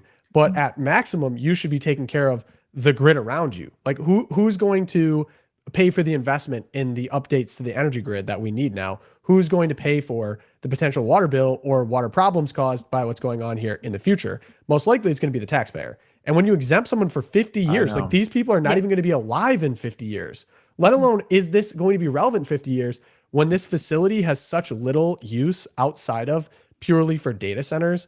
It just like, I would be able to swallow this better if they're saying, hey, we understand that there's a tax policy that everyone else has to pay in business. And we are happy to pay that because we believe that the benefits are so great. There's going to be so much productivity gains. And we're also sensitive to the fact this is only going to bring 300 jobs to your area at great sacrifice to the Hoosiers. And so we're going to pay your tax rate. Maybe you cut it a little bit, but not completely exempt it. We're talking like $4 billion over the cost of 35 years in terms of the taxable equipment, electricity tax, replaceable equipment.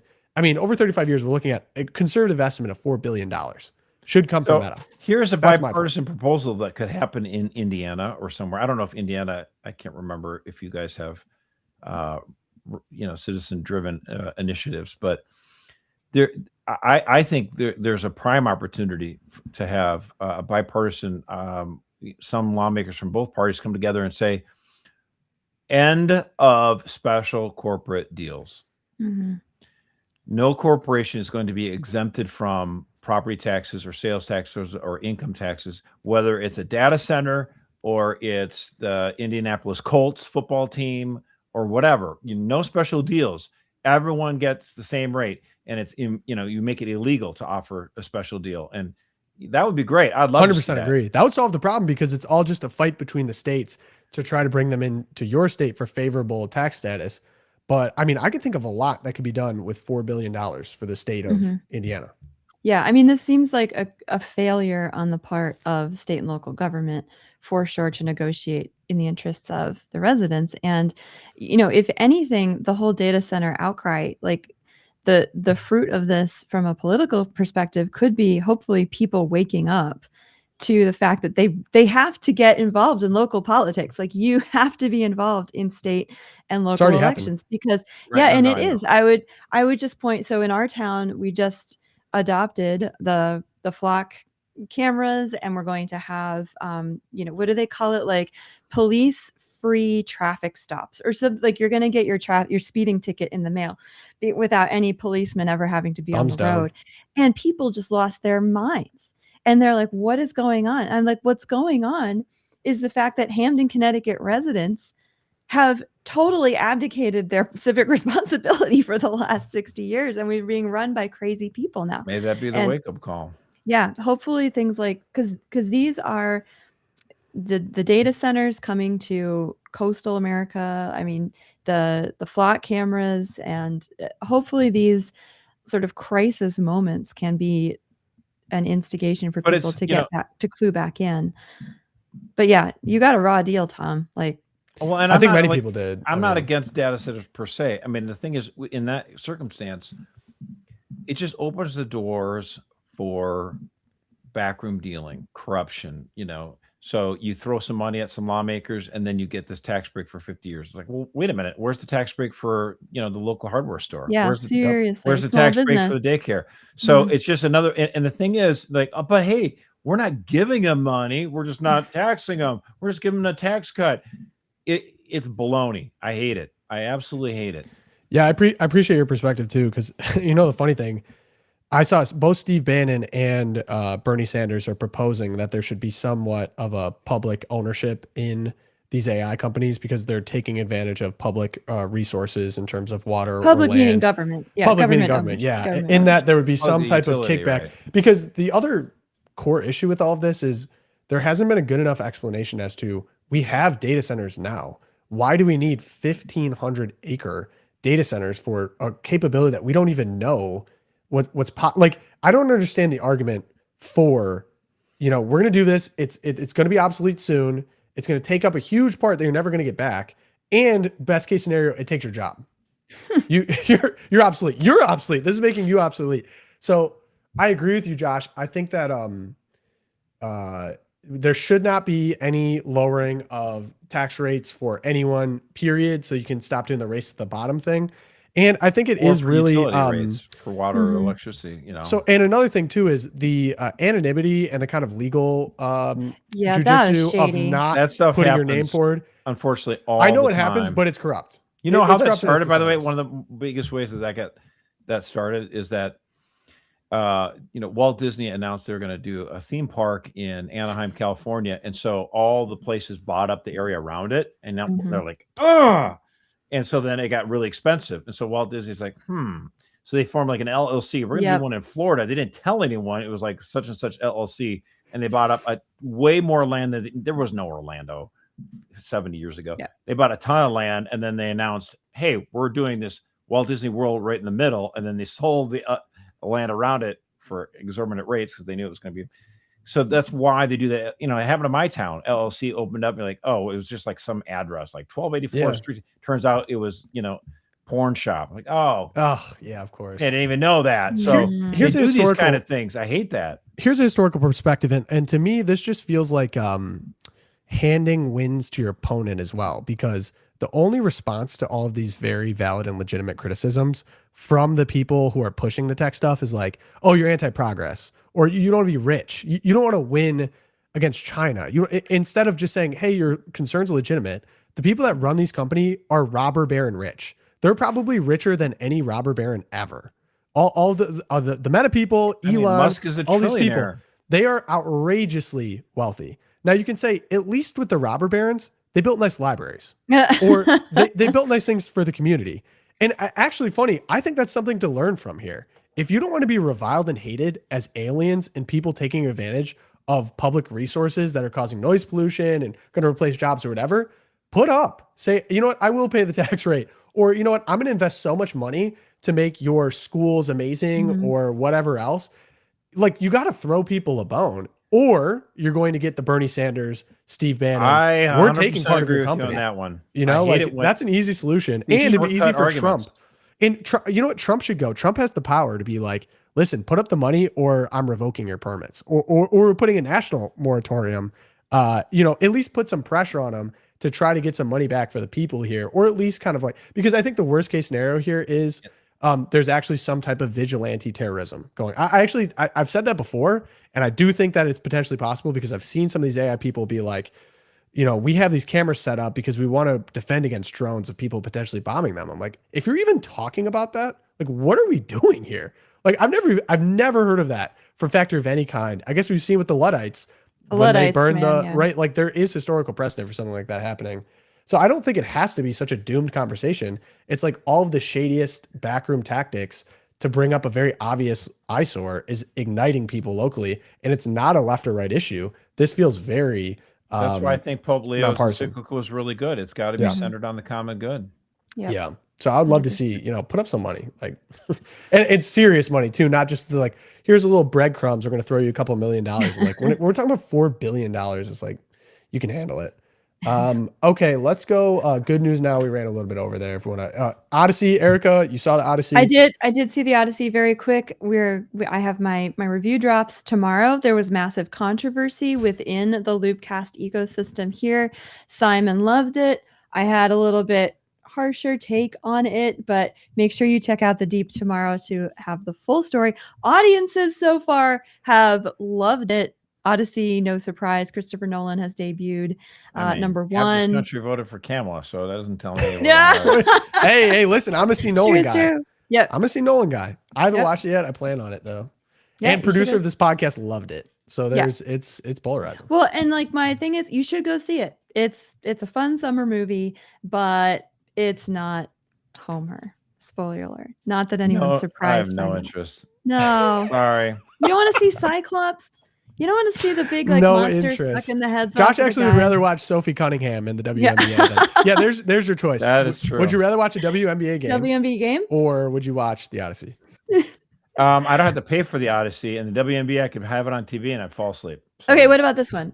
The Odyssey or the World Cup final? I watch the World Cup final. Are you serious? Wow. Yeah, that's a no, dog. We watched the 20-minute highlights, which is just the right amount of soccer. I don't know, something going on there. Kudos to Spain. Way to go, Spain. Oh, man. Ole. Anyway. No, I'm not paying money to go see Odyssey. Josh, what do you got? What are we on? Good news? I did my good news. We are on Twilight Zone, Josh. Holy smokes. Well, you said good news, though. So, all right. So, I got to find that now. We have so much now. Yeah, so much. 7-hour Loopcast. I gotta. Okay. Bernie Sanders. We mentioned him already.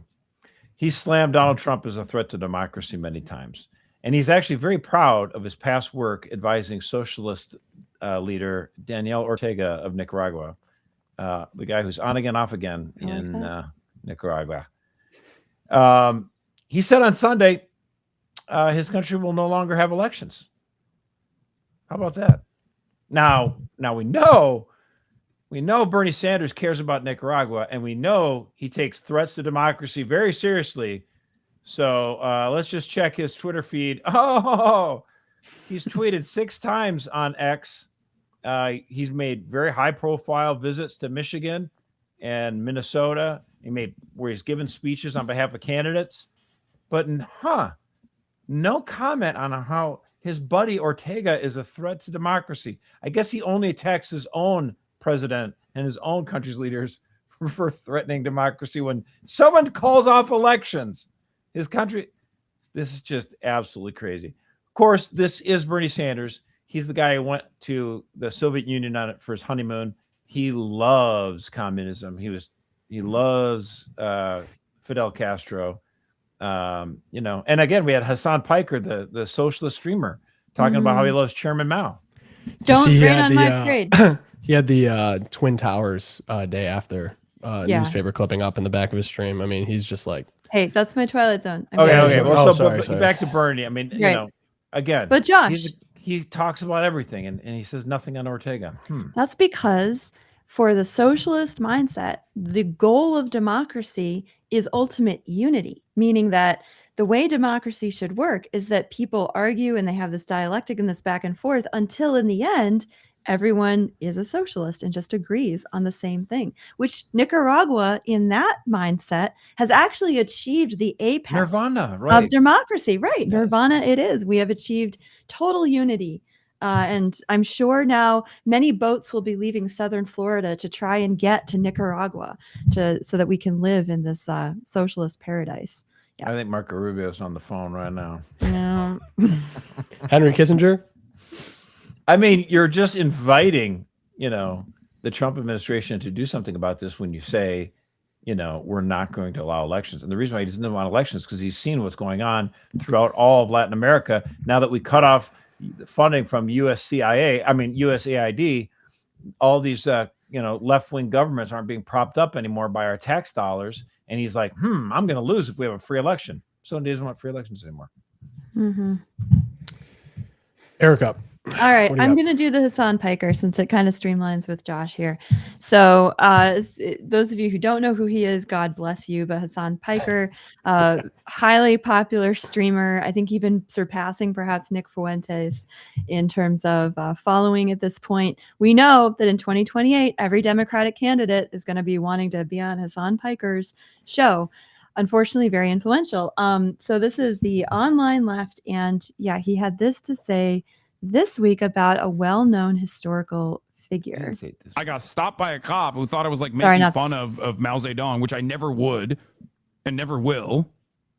Mao Zedong is a one of the great leaders of this world. Okay, a man who changed the entire universe, the entire planet.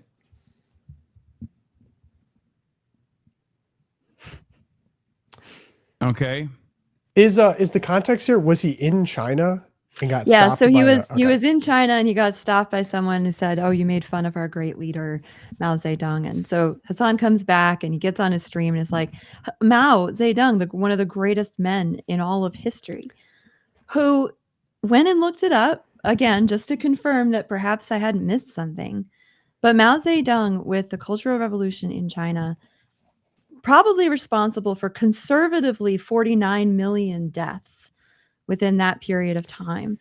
And on the higher end, close to 100 million if you count all of the deaths from famine and secondary causes that were the sort of waterfall effect from communist policies. We're talking about a guy who one of the most ridiculous policies was he was convinced that China, in order to enter the modern age, would have to convert all of its farmers into backyard steel manufacturers. So they would have farmers all over China forcibly melt down all of their farming implements in order to have these backyard sort of smelting facilities, resulting, guess what? They couldn't grow enough food.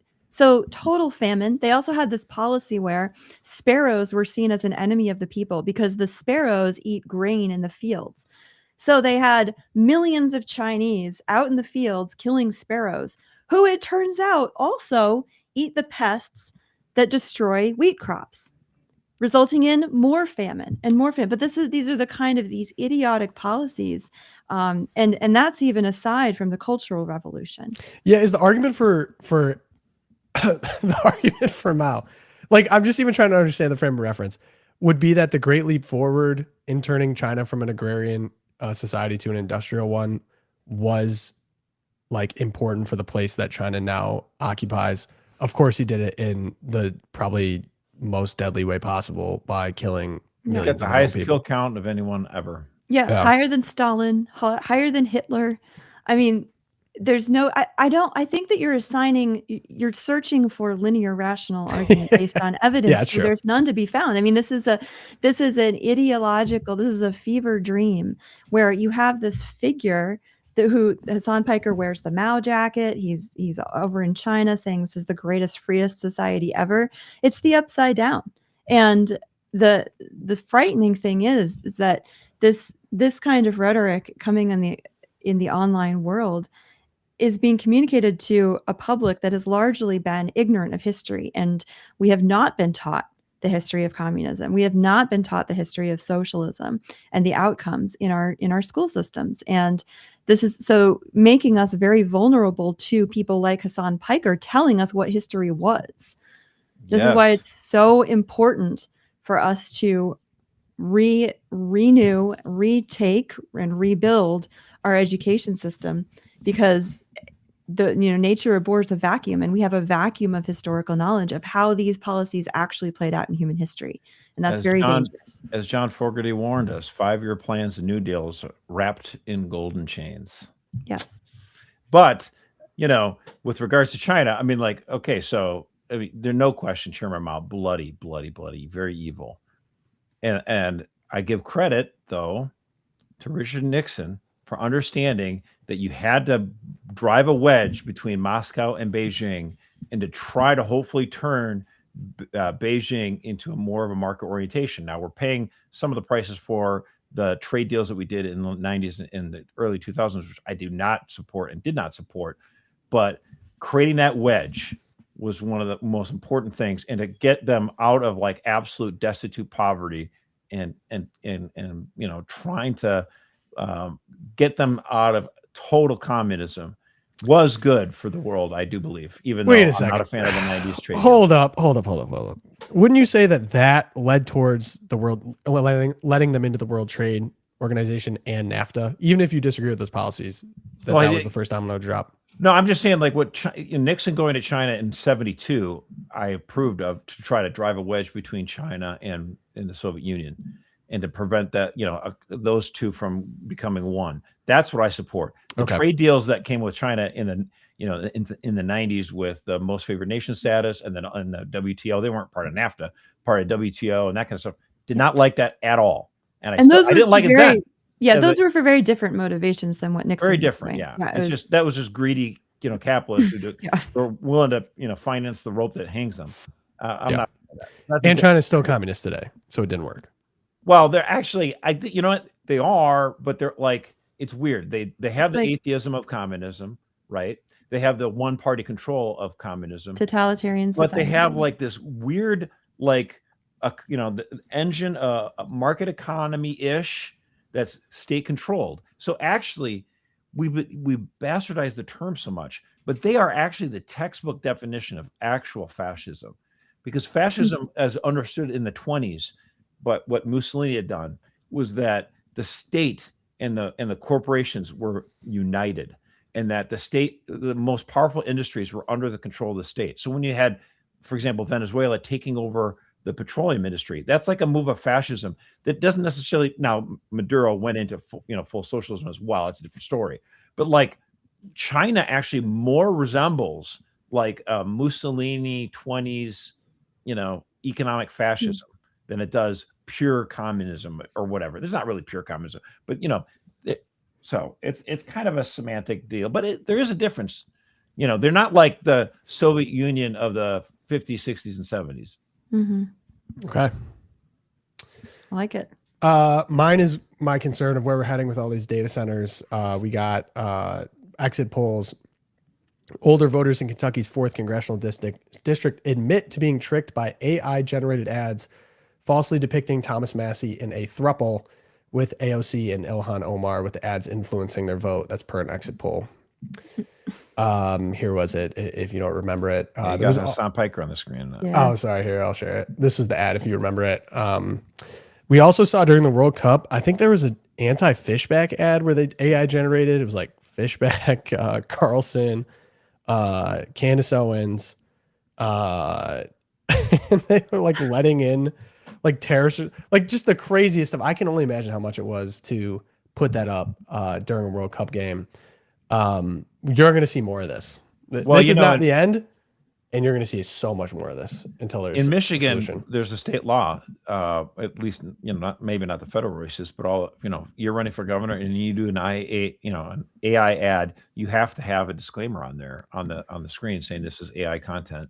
Sure, but it almost is like too late at that point, right? Because even if you see the No, little I think it has disclaimer- to be video. It has to be visual and audible. So you have to say this ad was created by AI content, whatever. Okay. You I'm just concerned about the amount of boomers that I know that have genuinely been tricked. Like it just hurts me sometimes to see like you repost it. You see like repost Yeah. like, oh no, the bunnies on the trampoline. Like those are not real bunnies on the It's not just trampoline. boomers. Like, let's be real. It's coming. Yeah, we've yeah, dude. all- I've we've got all fallen for something at this my point. first reaction to pretty much everything now is that AI. Remember the Buffalo video? I was Yes. like, this is AI.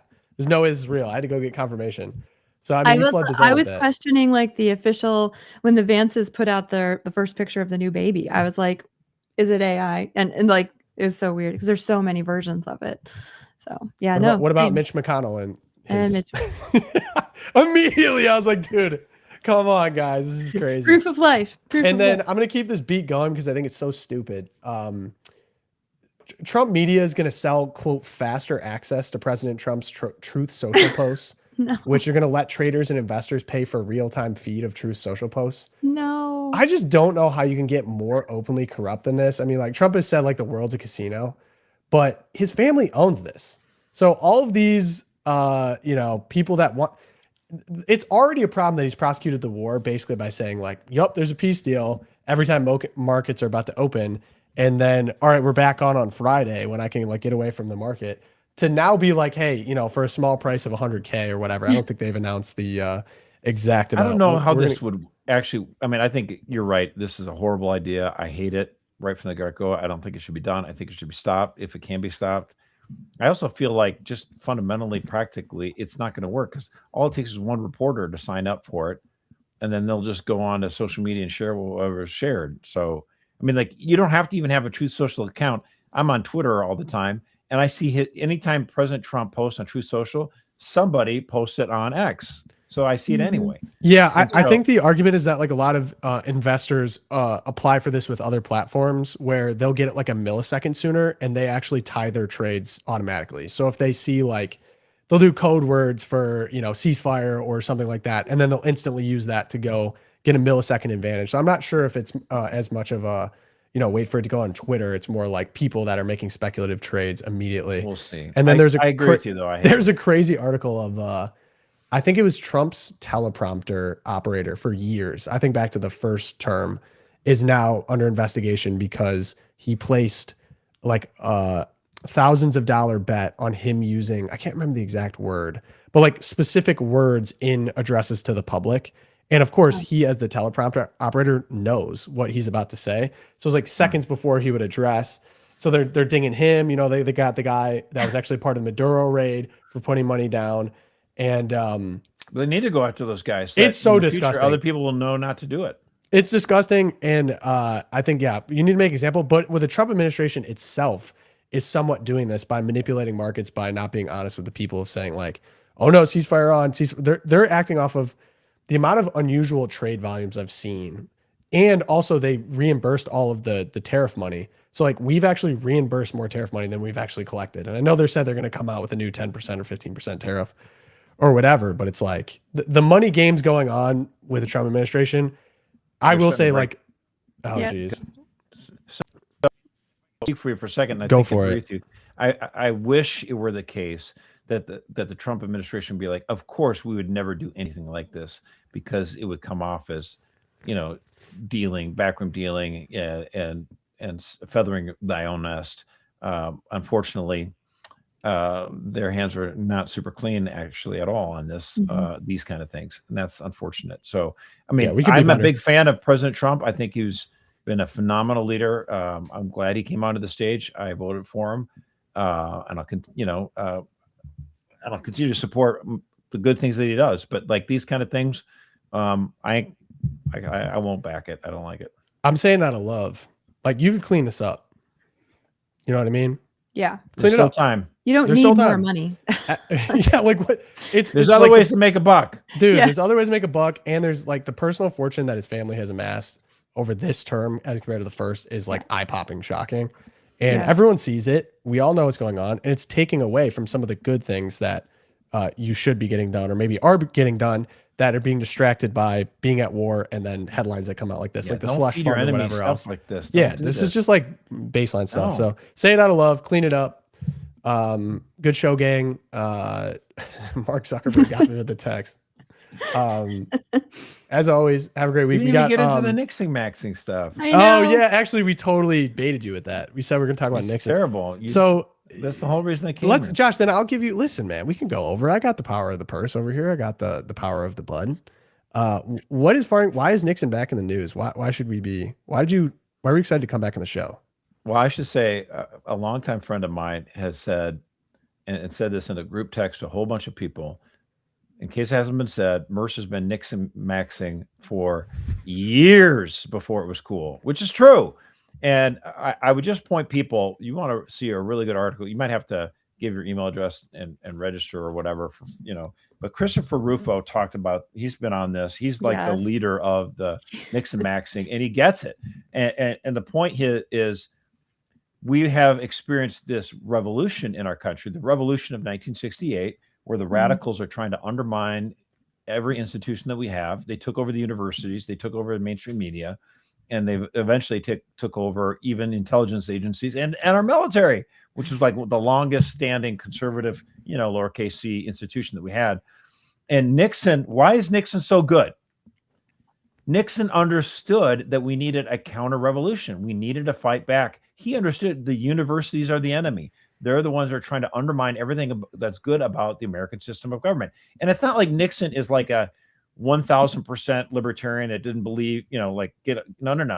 But he understood many things. And like every once in a while, I just watch his nomination speech in 1968. It's wonderful. He goes, "My friends, we live in an age of revolution in America and in the world. We see cities enveloped in smoke and flame. We see sirens in the night. We see Americans dying on distant battlefields abroad. We see Americans hating each other, fighting each other, killing each other at home."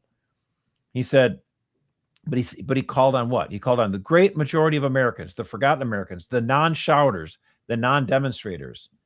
They're not racists or sick. They're not guilty of the crimes that plague the land. They are black, they are white, they are native born, they're foreign born.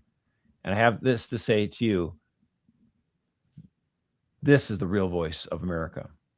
And he goes, and what he said is, to find the answers to our problems, let us turn to a revolution that will never grow old, the world's greatest continuing revolution, the American Revolution. The American Revolution was and is dedicated to progress, he said, but our founders recognized that the first requisite of progress is order. Now, there is no quarrel, he said, between progress and order, because neither can exist without the other. And to say that law and order is the code word for racism, here's a reply. Our goal is justice for every American. And so this is a man who understood, like he looked at the Leviathan state and he wanted to do block grants to the states. He wanted to, get the money closer to the people, get rid of these expansive Great Society programs. And then he also wanted to reform our intelligence agencies. What had developed in the 30s, 40s, 50s, and 60s was a fourth branch of government, this permanent state where these agencies were completely irresponsible and irresponsive to any political decision making. And they always say that as a good thing. The left, the media, like, we want independent agencies. The Department of Justice is independent. Like, what they mean that is, no matter who gets elected, we stay the same. We never change. So the American people, we the people, have no say in our own government. We are to be ruled. We are not citizens. That's what they're saying. Nixon understood that. Nixon fought back against that. And because of that, the deep state went after him. Wait. Come out. Are you going to out yourself as a conspiracy theorist? Dude, Watergate was the biggest. Wait a conspiracy second. baloney Yeah. bull I thought crap all conspiracy ever. theorists were from the devil. Wait, I thought we can't. Who said that? You have an alternative view on the official narrative? I'm saying your conspiracy theories are boring. Like, Oh, Yeah, interesting. who You just go with the cares? safe ones. Okay, you Come go with the safe on. ones that you can say. Okay, that's fine. Watergate's safe, dude. I mean, people Yes, think it's safe. Everyone says that was the secret. Okay. Dude, come on. You did not grow up in the 90s. Watergate was not safe. You have no Oh, idea what that's you're safe talking compared to about. what I'm talking Okay, so about. let me give you an example. Ronald Reagan, super popular, 2-term president of the United States, and they come up with a TV show, a sitcom that everyone watched, and it starred the super handsome Michael J. Fox in his prime, and they set the show up as the parents are like these kind of square, but they're at heart 60s liberals, and they're getting kind of older now. They got kids of their own, and lo and behold, they have their son, Alex P. Keaton, who loves Ronald Reagan, and it's kind of crazy, but like he loved Nixon too. And it was almost safer to have him love Nixon because it's like it was so outlandish and cartoonish. Like no reasonable 16-year-old in 1984 would have loved Richard Nixon because he was in disgrace for Yes. decades. Like he was the bad Black guy. Plague. Yeah, no one. And I'm like, dude, what are you talking about? And by the way, the other clip that's been circulating on the internet like crazy is when Bill Murray, the comedian, right, the actor, he went on Joe Rogan a couple years ago or whatever it was, and he talked about. He goes, I'm reading this book that who's the guy Woodward wrote about Watergate. or was it Bernstein? I forget which of the two I that wrote about Woodward. yeah. He wrote a book about Belushi, John Belushi, and he goes, Yeah.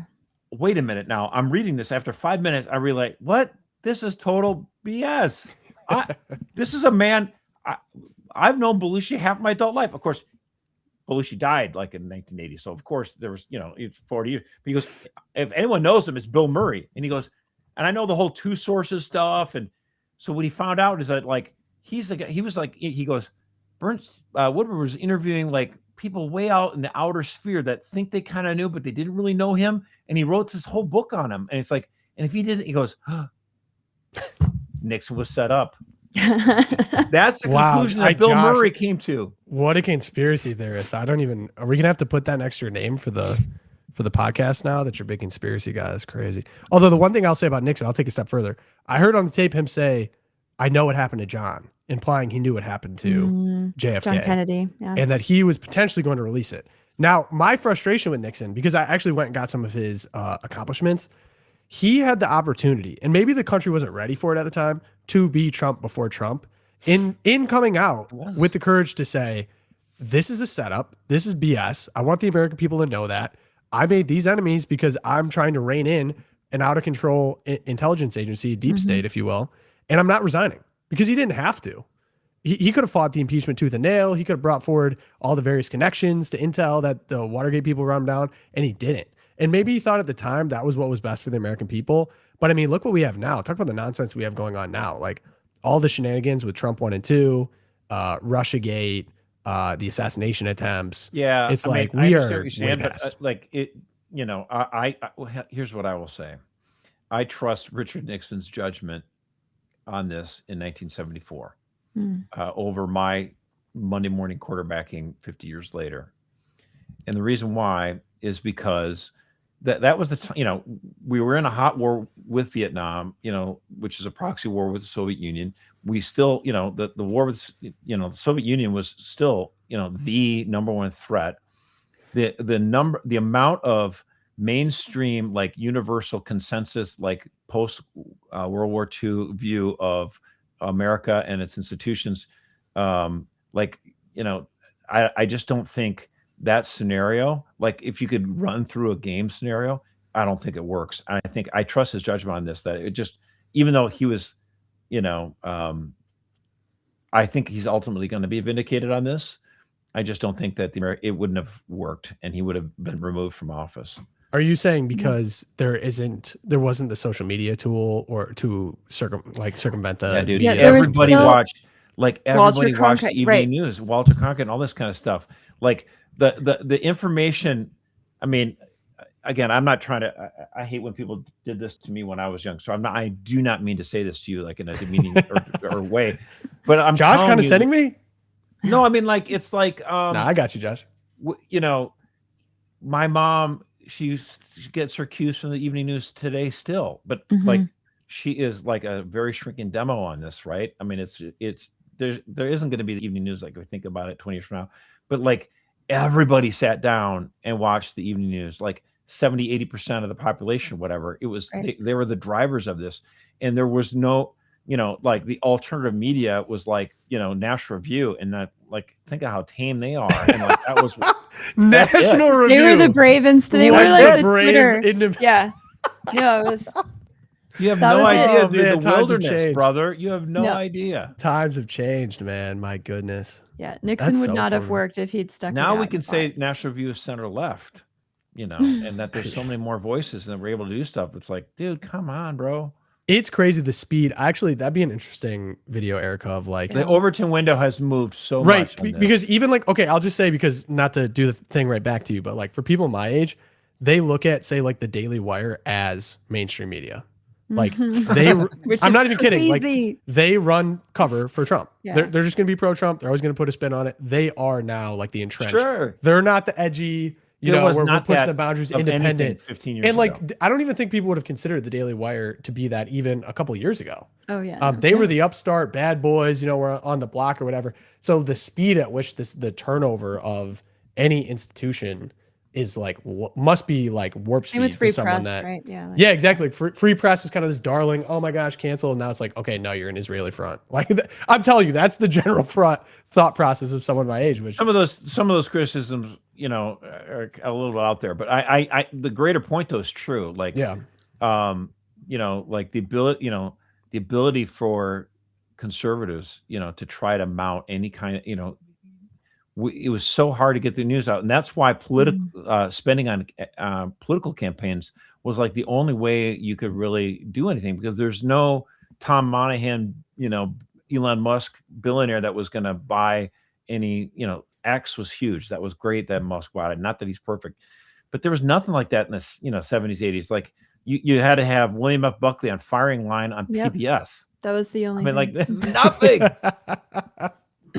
What about if every billionaire was like Tom Monahan, instead of skeezing your way into a data center, better place. You could have built Ave Maria. If we had really well, actually, there's a greater discussion to be had about this. That like Mackenzie Bezos, she divorced Jeff, and she's got a gazillion dollars, and she is just giving it to every left wing organization in sight, and she just realizes that it's it's gonna work, but on the conservative side, people are like the ultimate misers. They're like, well, wait a minute, now I would need proof that this is going to be a great investment. Like, dude, like sponsor, be a patron of the conservative media and the conservative arts. But they're always like, I want to make sure this is a good investment of my dollar. Like, this is supposed to be philanthropy. We're supposed to try to, do the hard work of changing hearts and minds so that the communists don't take over. Like, but I don't know if this is a great investment. Conservative donors, you need to be generous and realize we are in a fight for our lives here. But isn't that a philosophy that to me seems like it's never going to be solved, because philosophically speaking, conservatives are shrewd, prudent, want to see a return on their investment, typically much more focused on their local community, families. As opposed to someone that's like, I'm talking about the guys who have like, oh, for sure, much money for coming sure out of their ears. It's but like, you know what I'm saying. Then though. find like the institutions that are like, if I had Elon Musk money, I'd be like, Christopher Rufo, here's $100 million. Go take over. Like, do something. He is getting big money. Well, he should. Check out the funding behind the Manhattan Institute. They're getting a lot of money. Yeah, from I mean, and rightly so. Yeah, because he's effective. Right. So we need more of that. Like the guys that are getting things done. Before we get out of here, fun Nixon facts. Ended the draft, lowered the voting age to 18. Congress did that too. That was the amendment. Right, but he created the EPA. That's true. And then what was the final one? It's kind of funny that some conservatives now he was actually kind of liberal, like you did, price controls, wage controls, or whatever. The thing is, the problem with it was the presidential election before, we had Barry Goldwater, which inspires a lot of conservatives and they love it. But he got so freaking trounced at the ballot box that the Democrats had like 60-70% of control of the entire federal government for a long stretch there, and it moved the politics hardcore to the left. That's why you don't nominate somebody who's toxic. Like, I'm sorry. Like, I mean, much as I like Barry Gold, sure, yeah, but we got pummeled. And so 68 comes around, and Nixon was a rescue mission, and he saved us from going off the cliff. I mean, golly. Josh, I'll end with one more accomplishment from my lips to God's ears. After the 1973 Arab-Israeli War, his administration backed negotiations that helped begin disengagement between Israel and neighboring Arab states. We can all could use a little of that. Nixonmaxxing. Could use a little bit right of here that. on the Nixonmaxxing. I'm a fan. Right. That was so much fun. We went 22 minutes. My children are running feral downstairs. Yeah, I got feral children now. All right, so I'm with a prayer for our nation. Name of the Father, Son, and Holy Spirit. Amen. God, our Father, giver of life, we entrust the United States of America to your loving care. You are the rock on which this nation was founded. You alone are the true source of our cherished rights to life, liberty, and pursuit of happiness. Reclaim this land for your glory and dwell among your people. Send your spirit to touch the hearts of our nation's leaders. Open their minds to the great worth of human life and the responsibilities that accompany human freedom. Remind your people that true happiness is rooted in seeking and doing your will. Through the intercession of Mary Immaculate, patroness of our land, grant us the courage to reject the culture of death, lead us into a new millennium of life. We ask this through Christ our Lord. Amen. In the Father, Son, Holy Spirit. Amen. St. Thomas More, St. Fidelis, Our Lady of Guadalupe, pray for us. Great show, gang. We'll catch you on the next one. Eric's got a great episode of The Deep coming.